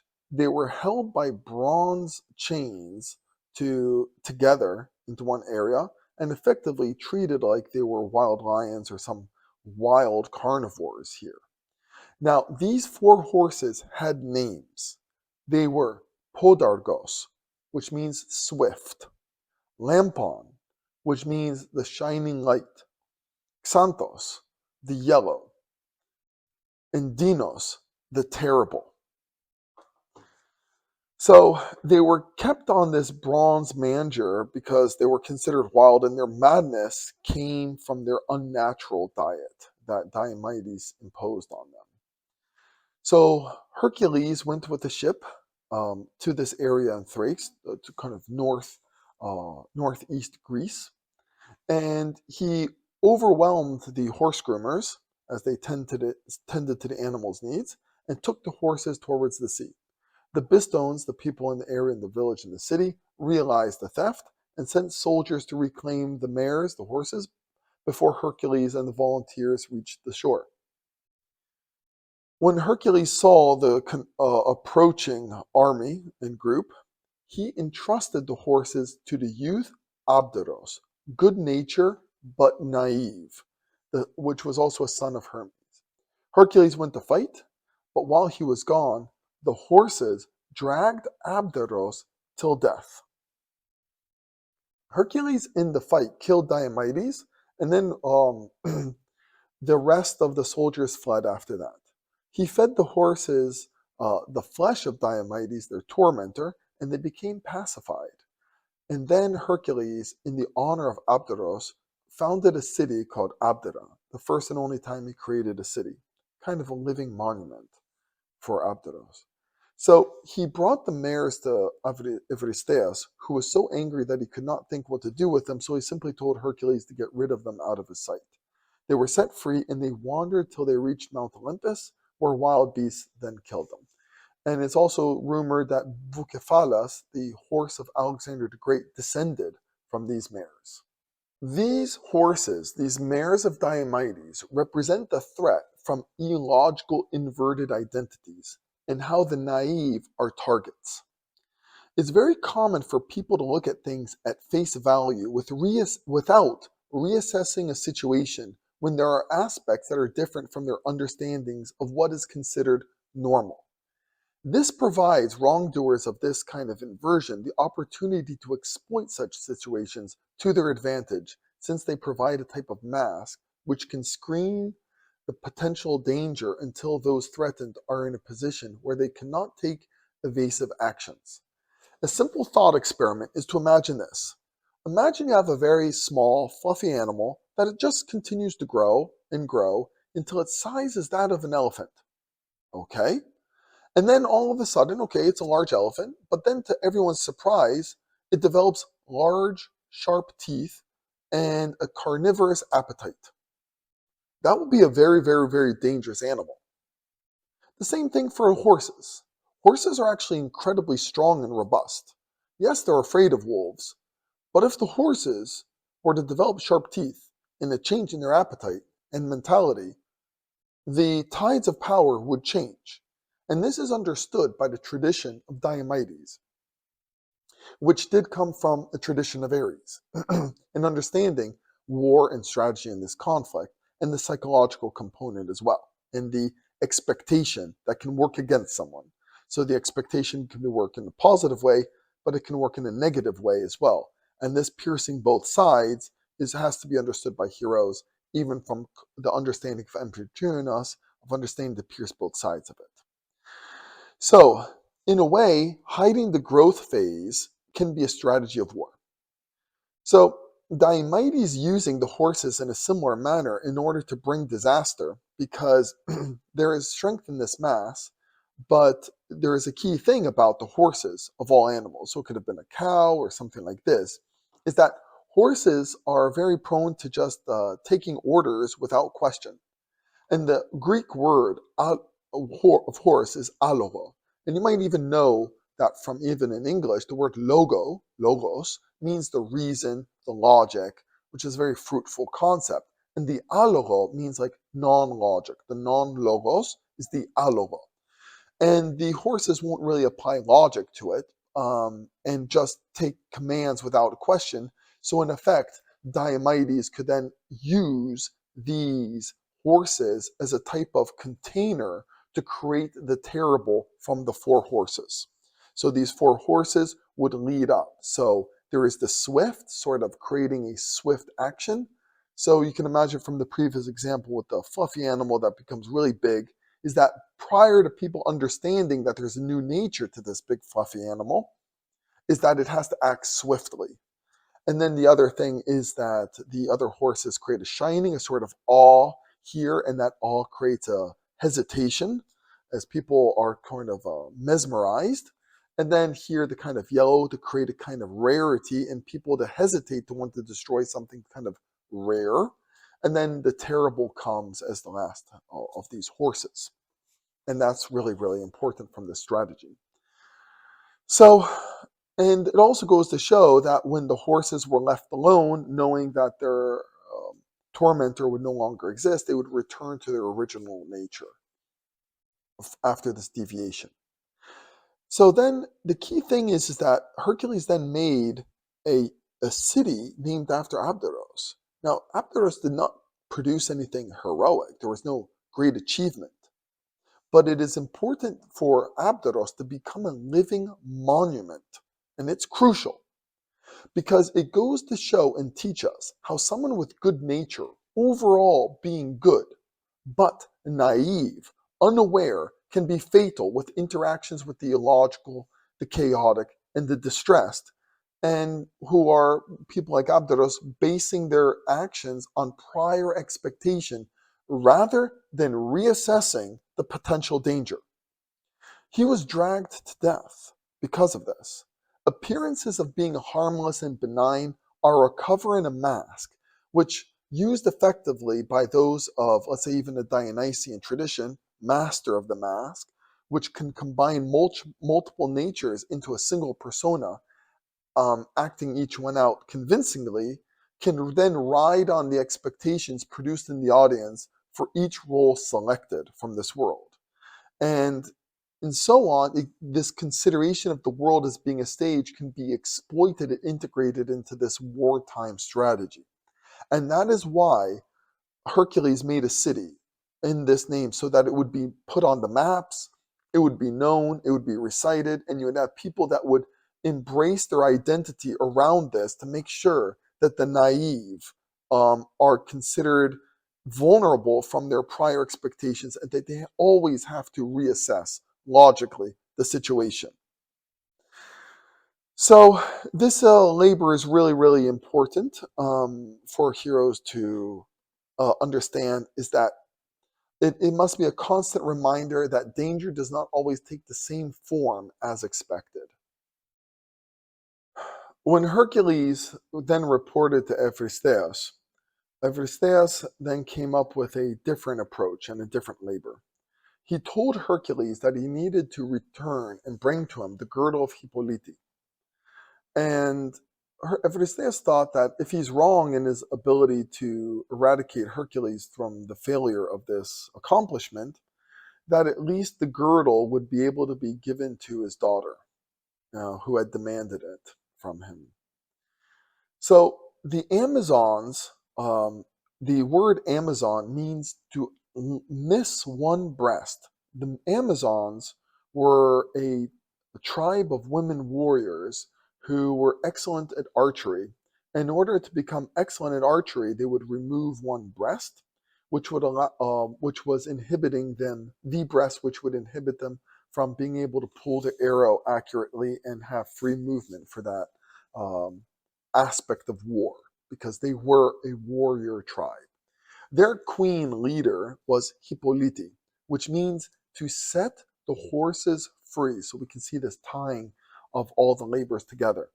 So this warrior tribe of women, the Amazonas, with just missed one breast, and their leader would be the one who would untie the horses, which connects to the previous one. So they lived apart from men.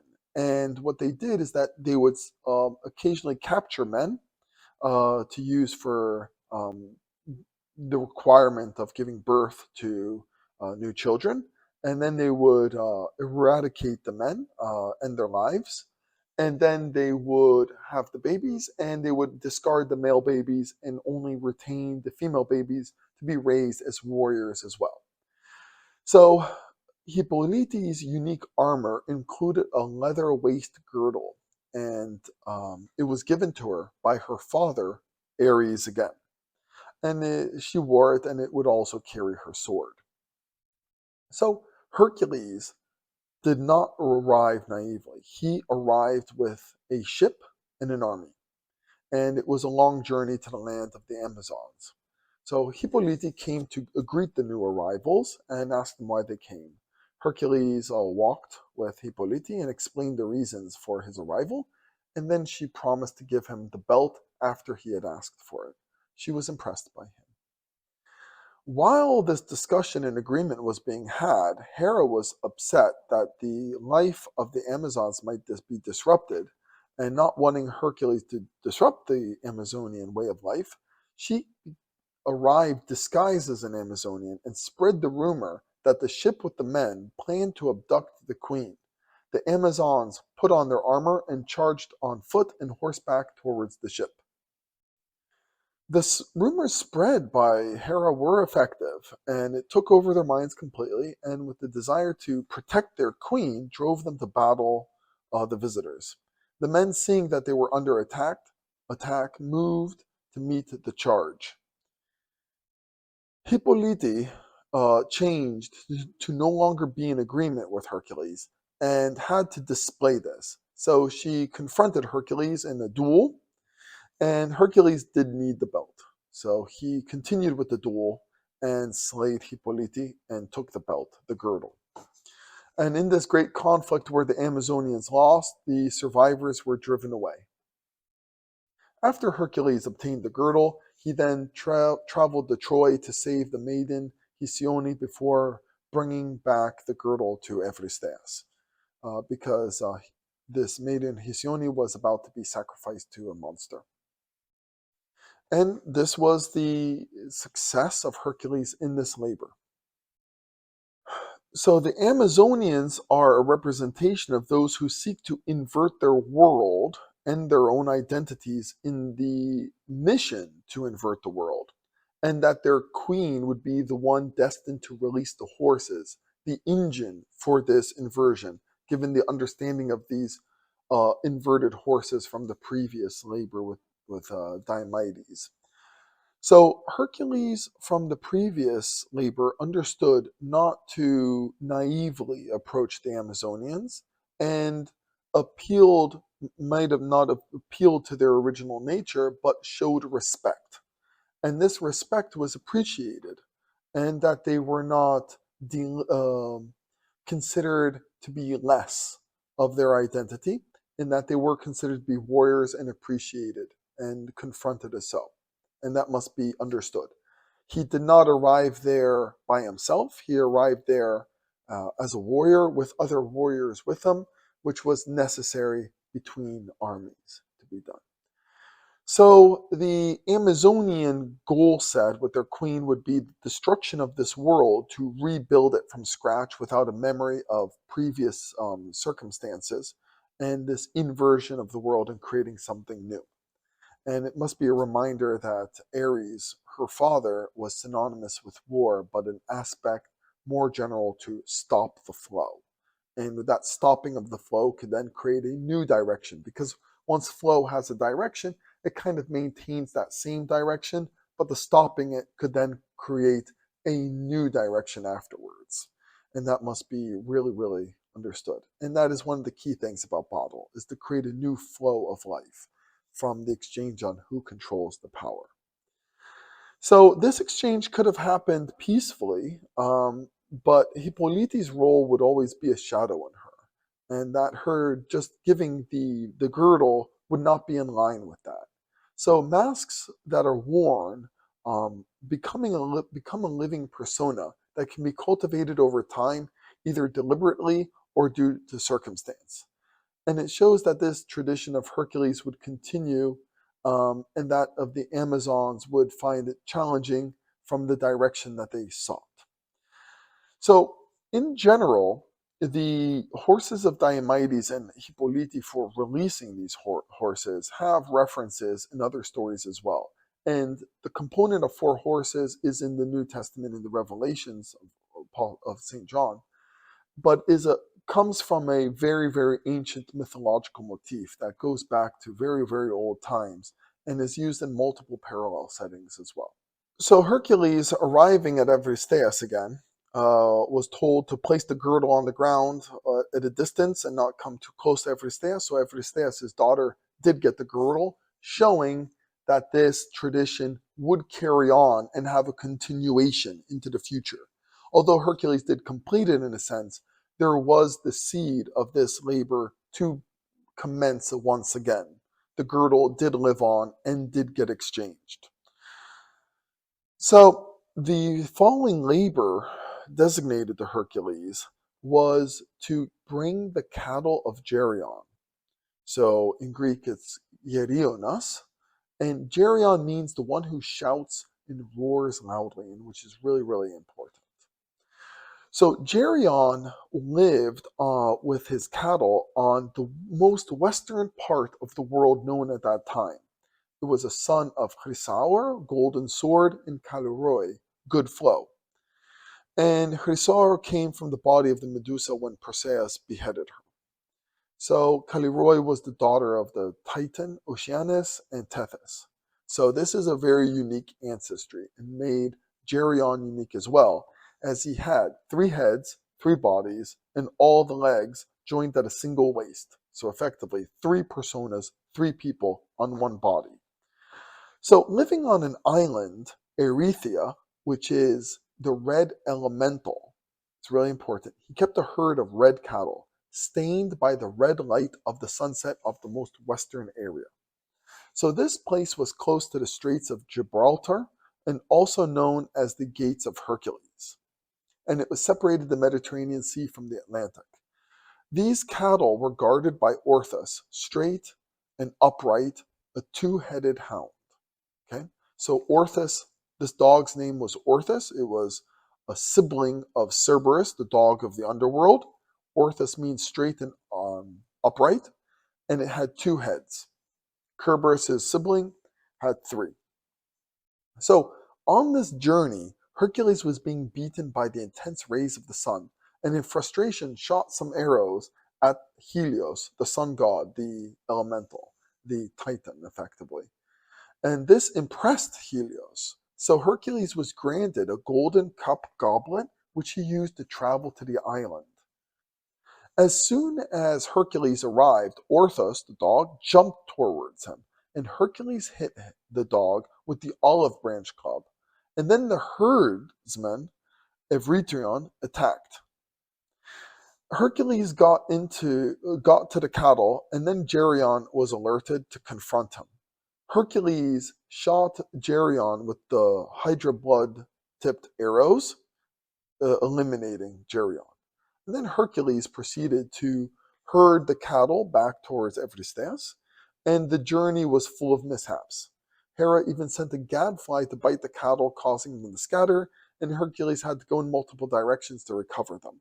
And Hera even caused the river to overflow, making it hard for the cattle to cross, so Hercules had to fill it with stones, creating a type of bridge, and there were a lot of mishaps. It was very strenuous to do that. Upon arrival with the red cattle, Eurystheus sacrificed them to Hera. The interaction of Hercules with Helios is very, very important.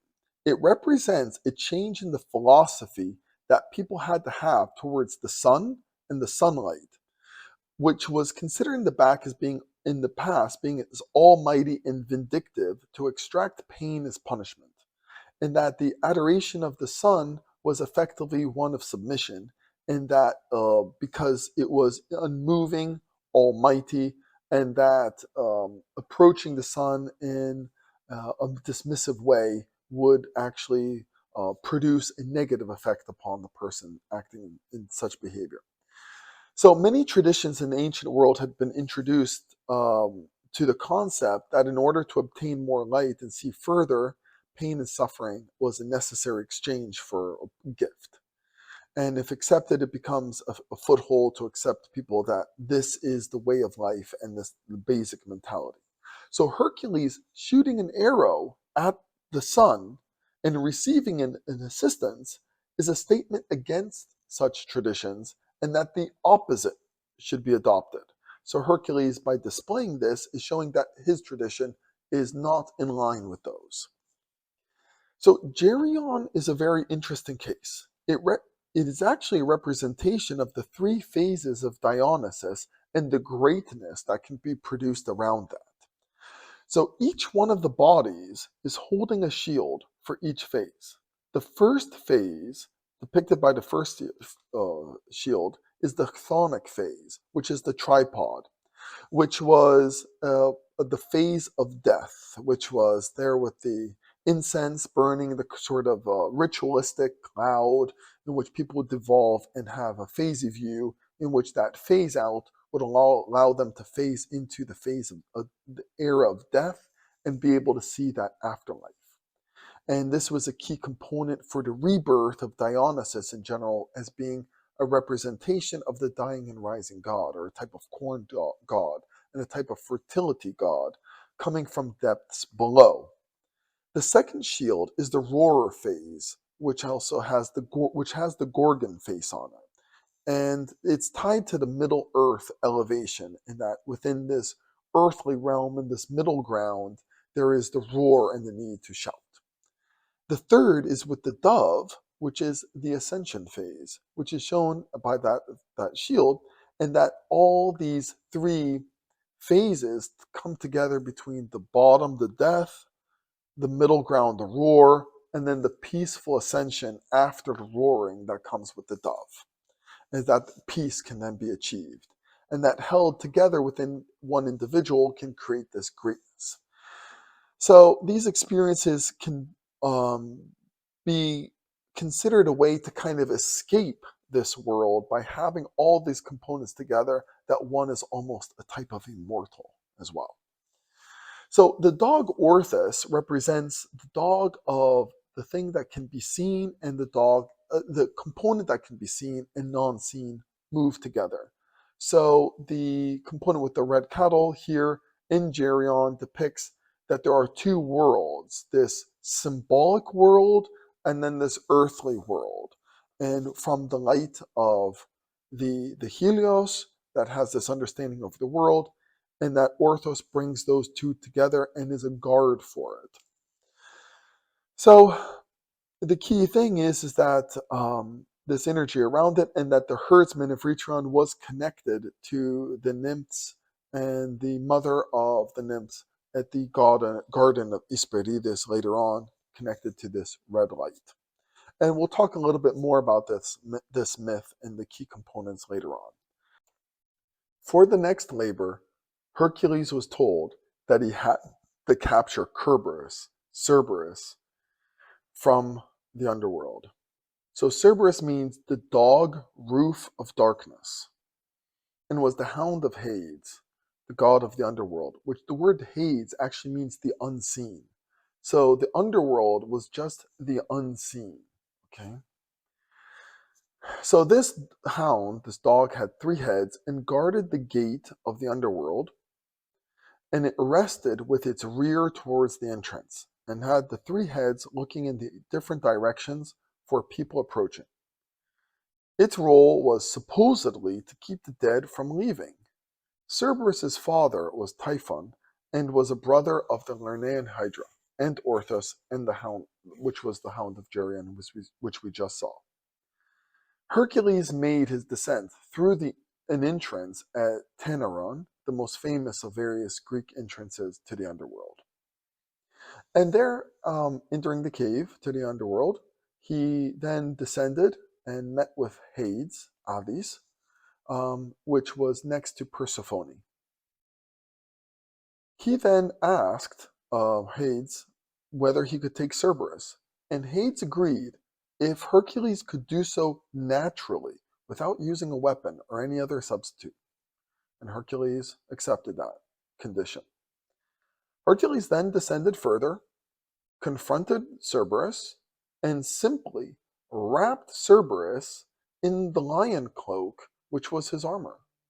He took the lion cloak off of him and wrapped Cerberus in it, and continued to carry Cerberus through the chasm, which was an exit, which was not the same as the entrance. And that's very important, that the exit was not the same as the entrance. And he carried the dog, and on the way he saw the hero Theseus and Pirithous, and Theseus touched Hercules on the shoulder and was able to escape, but Pirithous was not. There are other tellings of that component of the story, which we'll talk about, but the key thing is that Hercules did escape and leave with the dog and Theseus on his back. Hercules carried the dog to Eurystheus, which saw it and was dismayed at his failure to provide a challenge Hercules could not actually achieve. So Eurystheus failed, but Hercules did succeed. And now we'll go into the interpretation of this myth. Now, this myth actually might seem quite simple. And this myth is commonly told as being the last of the labors, but we'll go through the reasons why that's actually wrong and why this is actually the second to last of all the labors. So, this myth represents how the ego creates fear for the afterlife. So Hades represents the unseen, which is revealed at the end of one's life, and is mistaken to be considered an actual death. And this is a common misconception from the ancient Greek thought, which gave birth to so many heroes, because the concept of a termination is a hindrance to the development of heroes and their bravery. A termination is more in line with Ares, to stop the flow, which is not as large a role as expected from the complete body of Greek mythology. And the word paradise comes from the Greek word paradiso, which means the parallel to sea, in that those whose lives find an end continue in the parallel one. And it should be noted that the godlike form of this underground kingdom, Hades, does hold a bird. And we'll talk about that in the future. So Hercules had to do this without any weapons or unnatural means. Cerberus represents this fear for the underworld, which Hercules wrapped in the lion cloak, in the armor. Why? Because the fear of death is intertwined with the ego, and having control of the ego, the fear of death can be overcome, and easily. It was an easy labor. The labor with the hind was more of a challenge. This is not a challenging labor. Hades made a requirement because there are other artificial means for one to conquer one's fear of death, with medicines, chemicals, and weapons can be used, or artificial means in general with technology. But the tradition of Hercules means to overcome the fear of death without that. It has to come within, and it has to come with a control of one's ego. Now, it's also considered falsely that Cerberus was there to keep the dead inside. This only exacerbates and increases and amplifies this supposed fear of death. If that was the case, the dog would only need one head facing the entrance. But no, it had its back towards the entrance and the three heads to look for people approaching. It was to keep the people alive out. The dead could theoretically emerge from back and exit the entrance and it not be noticed. It also shows that the dead were compliant with being in this new parallel world, and that's really important. And it is this unknowing, this mystery about the afterlife, which creates all this fear and this commotion around that. And that is why it is so important. And it even connects with the story of the Lernaean Hydra, how it was in a way protecting the view of the afterlife, because there is so much turmoil in our world that originates from the mystery and hidden nature that will be expressed in the afterlife, in this parallel world. And it actually keeps some of the commotion going away. So by Hercules removing Cerberus, he removes the fear and mystery relating to this afterlife. For the last labor, Eurystheus told Hercules that he had to fetch the golden apples from the garden of Hesperides. The secret garden belonged to Hera. There were 3 nymphs and the mother. Their names were Egle, Erythia, Arethusa, and Hesperia. They lived next to a tree that had golden apples. These apples were a wedding gift from Mother Earth, Gaia, to Zeus, Theus, which gave them to Hera on their wedding night. This garden had a tree that had the golden apples, and there was a serpent there on the tree. This serpent was Ladon, light, and could speak with different voices and had 100 heads, and each head had one of those different voices. The red and golden sunset was created by light coming off from contact with these apples on the western horizon. These nymphs cared for the tree, and their names had meanings. Egli was the radiant, Erythia the red, Arethusa the flowing water, and Hesperia, which was the western sunset, with the mother. So Hesperia was the mother, western sunset, and the other 3 nymphs had aspects connected to the tree and that golden horizon.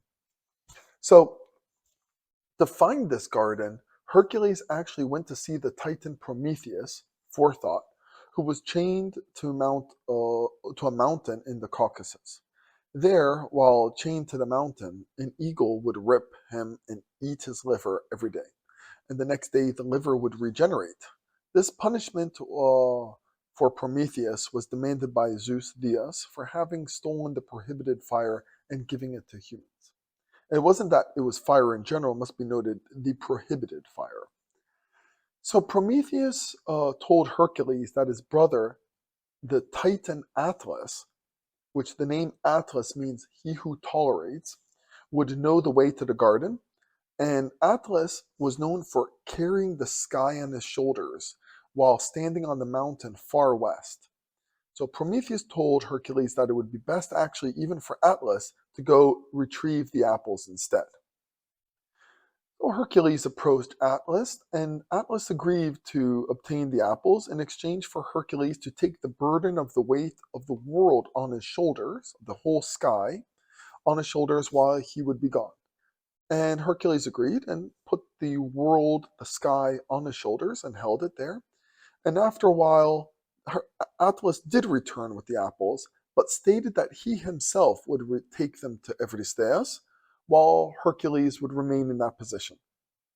Hercules verbally accepted, but asked Atlas to take the weight again for a moment so that he could change the padding on his shoulders for a bit. And Atlas obliged, putting down the apples and taking the burden for a bit. And then Hercules then picked up the apples and escaped, running away, leaving Atlas in his place that he was previously. And this might seem like the end, but no. On his way back, Hercules had to confront Andaeus, the half-giant son of Poseidon and Gaia. Andaeus would challenge all those passing by to a wrestling match, because he remained invincible as long as he was in contact with the earth, his mother, and he would always win, forcing his opponents to the ground and killing them. Andaeus built a temple using the skulls of his failed opponents. Hercules could not pin him down or throw him, so he lifted Andaeus, and then that severed the contact with his mother earth, Gaia, and squeezed him to death. Hercules then returned to Eurystheus with the apples, and Eurystheus was shocked and wanted to have nothing to do with them, and asked and demanded Hercules return them immediately, and stated that he could not even, Eurystheus could not imagine how Hercules could perish, therefore he was beyond his understanding, and that the labors were finally completed and the business was over. And correctly, Eurystheus did not want anything to do with the apples in fear of retribution from Hera. And that is the completion of the labors. And now we're going to go into the discussion about the interpretation. The apple of Hesperides represent the intangible ambition which teases those who gaze upon its reflection in the sunset as it turns the gold. So we can even consider gold itself as a material as something, because it's rare, it's difficult to obtain, and there's a sort of challenge for it. The gold on the horizon is an extension for an even greater challenge. For people to obtain gold and wealth, they have to go beyond their means in this competition for this scarce resource. The challenge there forces them to grow stronger, smarter, etc. And therefore, the gaze on this horizon is an amplification of the ambition, which creates the drive to not have interruptions. It cannot be pacified, and therefore, since it's on the overarching extension, it would push people to be beyond themselves. And that's very, very important. And it is also why the previous labor with the dog of the fear of death, it had to be conquered, because to conquer that fear of death first, to control that, it was necessary, because this arrival at this gold creates something types of immortal. And holding gold, which doesn't deplete with time, it doesn't rust, it doesn't decay, and this horizon that seems to be untangible as well as the intangible immortality, are two things that can keep people within this world. So it's a fear of death and this unfaltering ambition. Now, the other thing is that the horizon, the western horizon, is also the herald for subsequent darkness. And it taunts people with their failure at arriving at this source of gold, and continuously taunts them there. And the dream here, this continuous dream here, keeps people on this effort to continue transforming themselves. Now, on the golden apples, these are noted in quite a few ancient myths, especially from the ancient Greek ones. Notably, It is around objects given to baby Dionysus. So when baby Dionysus was an infant, he had a set of toys given to him prior to being eaten, and that was a mirror, a bull roar, knuckle bones, a rattle, and a top, a spinning top, a pine cone, wool, and a golden apple. So the key thing is that this thing about the golden apple, we'll talk about golden apples again in the future, and they are an important symbolism there. This personal ambition. Even um, the Trojan War did begin around the golden apples. So there were the three nymphs plus their mother, Hesperides, the Western, for the same reason that also witches come in threes.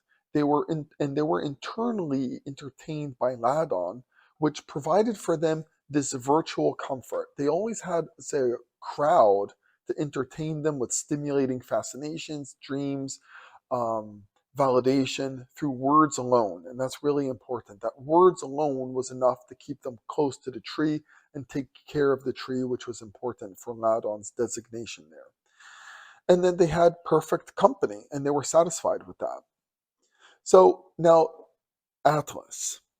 The position Atlas held is for those who control the world. It must be understood and digested that there will always be a central figure amongst all the transactions exchanges going on in the world. Someone will be at the center. Now, they might have different percentages of control of all the transactions undergoing in the world around them, but there will always be one central conduit there. There will be one person. There won't be other people with similar levels of power or less or more, and that distribution can change, but there will always be one at the center. Now, the name Atlas really means someone who tolerates and endures, because the power comes at a cost. It is not easy. It is very easy for people without the power to imagine what they would do with the power and how much comfort they would expose themselves to. But the path to that power is never for free. Holding the power is extremely difficult. It's not only to have a building, it's also to maintain it. Even if you look at large hotels, it's not just the construction cost, it's also the upkeep and maintenance cost, which is incredible. And it needs daily management to make sure that it can continue to operate. So, and they also have to go through another thing. They have to tolerate the consistent efforts of people trying to overthrow them and squash the inner voices seeking to be less concerned with the situation around them. So they have to be concerned with their possible adversaries from all directions, spending time on how to finding mistakes in the people holding this position. So Atlas had to always consider people trying to attack him from people he supposedly trusted, people that he did not know about. It's a constant struggle, and he had to tolerate that constant effort. It's not easy. So Hercules, by taking that position, shows that it can be obtained, but he returned it. There are other tellings where it does not include it, but this is the correct one because it's so important. It shows that although Hercules can be the greatest hero at the last labor, and having earned this right to hold the world on his shoulders and control the skies, control everything people see, etc., that tradition of Hercules is not to replace those Atlas people. It's not the tradition of Hercules to replace Atlas or to become the center of the world, which once a person has a certain amount of fame, it might be a fame and honor or monetary accumulation. It's not the path of Hercules. It can be for other paths, but not that of the heroic Hercules. Now also, Gaia Mother Earth sent on Deus because the struggle of those intoxicated by ambition causes people to appreciate earthly delights and to devote their lives to the time they share with Gaia rather than the next life, the hidden life that is to come. People, countries all fight for the amount of land that they can sort of control or reside upon and exclude people. And this gives Gaia Mother Earth more and more value as this conflict rages on for people to exercise as much strength. Now, Andeos represents as much strength as can be obtained on Earth. But it is also stating that it can be through a tradition of matriarchy, through Mother Earth, rather than a patriarchy. And it is a very, very, very important lesson for those on the patriarchy to understand that the matriarchy can also induce strength and brutality. It must be understood. It's very common for those in the patriarchy to think that they have an exclusive monopoly on strength and power. That is not true, and that must be disregarded and not to be naive that they have an exclusivity on this. But it does go to show that that tradition can be fragile and can be broken, and that this dependency, though, without having the independent dependency that Hercules did, it can actually be stronger and it's more resilient. And this goes to show also this whole labor is why this is the last labor, not that with Cerberus. Effectively, the labors began with Hera. They also end with Hera in her garden. They don't have Hera's garden as being the second last. No. And the fear of death is not actually that big of a deal. So the last labor is actually that with the garden of Hesperides with the golden apples. And it is the most important thing because although a lot of turbulence and commotion is brought about through the fear of death, nothing compares to the turbulence caused through ambition on the drive of gold, whether it's the materialistic or the sort of immortal golden ideal horizon that can be produced and seen as also the herald of darkness, that it has to be achieved and arrived at prior to the darkness and the lights going out. And that is the labor of Hercules, since after this there was nothing else for Hercules to do. And also, it must be understood that when we look at this overall now from the labors, we can see that all these labors helped bring the tradition of Zeus, Theos, to the forefront and reestablish this through Hercules, the embodiment of this path, the way. So Theos is the way, and Zeus is another common name for him. So there's other aspects of Hercules' life after the labors, which we'll talk about in future videos. But a key thing is that he later on went to marry, and he married a woman named Diomedes.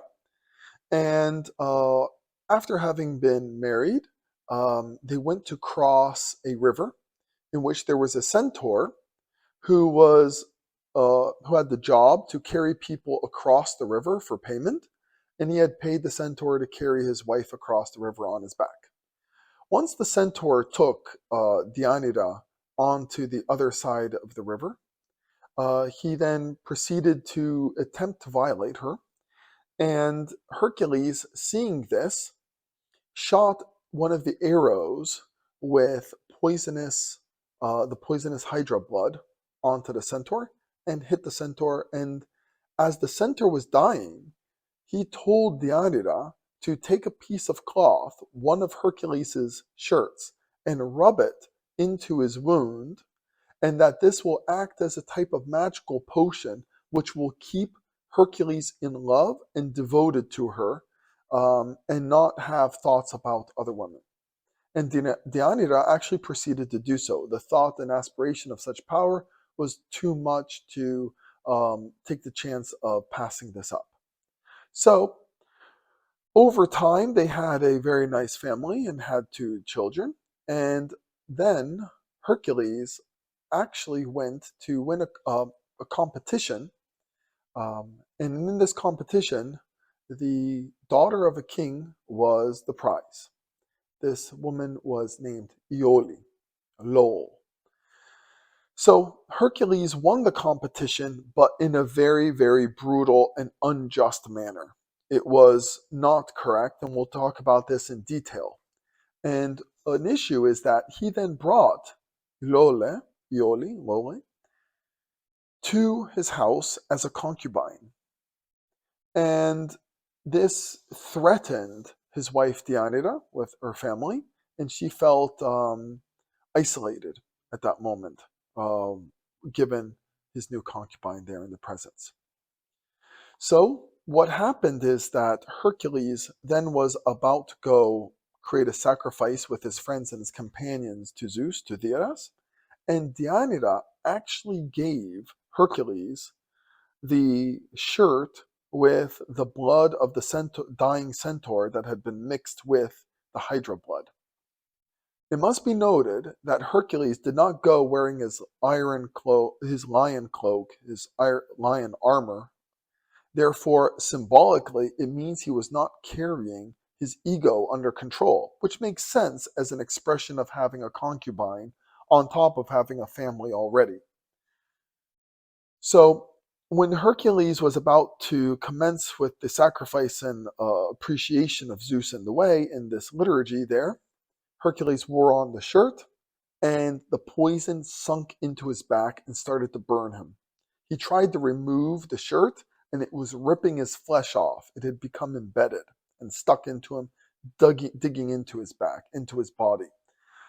Now, he was not dying, though, and it goes to show how this was really important. He was not dying. He was in suffering and pain.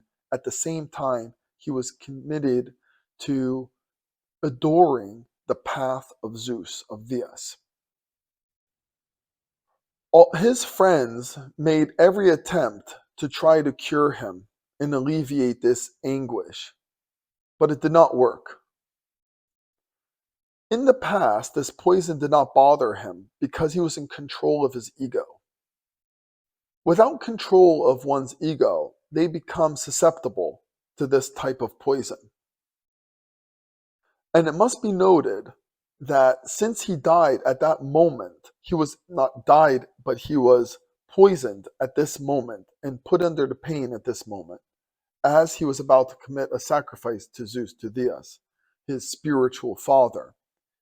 It goes to show that having a concubine was not on the path of the heroism of Hercules. That it might be, though, on the path for kings, industrialists, warriors, generals, etc. Must be noted that there's very many very successful kings who had multiple wives, concubines, notably Alexander the Great, which did so for also political purposes, similarly as his father, Philip the Great. And although Hercules devoted his whole life to being in line with the spirit of Theas, this would not be accepted. This was not the path of heroism, and it must be understood. It's one thing to be a king, and it's another thing to be a hero, and that these two things are separate. And that the line for heroism, Theas, the way, is very specific, and it doesn't allow for much perturbation, or else it wouldn't be a way, it wouldn't be representative of a line. And additions outside of this line won't be understood, and him to die in the same way as he had killed other people for this hypocrisy was considered rightful in this sense. So Hercules asked his companions to put him on a funeral pyre and set it ablaze for him to then finally perish. Deianira, seeing that the centaur's trickery and her acceptance of choosing and accepting the lie and manipulation through the centaur, was a guilt that was too much for her, and she ended her own life. And from seeing this, Zeus, Theas, then accepted the task of sending a cloud of smoke to then bring Hercules up, because his suffering had been enough, and Hera had agreed, and this rose Hercules up to Olympus to become the first mortal to become immortal. So from mortal to immortal. And that it shows that through this path of heroism, one can obtain immortality, and that this is the way. The labors complete this cycle so that not only did Hercules did not die in shame, he died becoming the hero god, showing optimism for people to translate negative pollutions into producing something good. And that is very important. Hercules became the hero god. So I hope you enjoyed this video and that you will join the channel again for future videos about Hercules and other topics.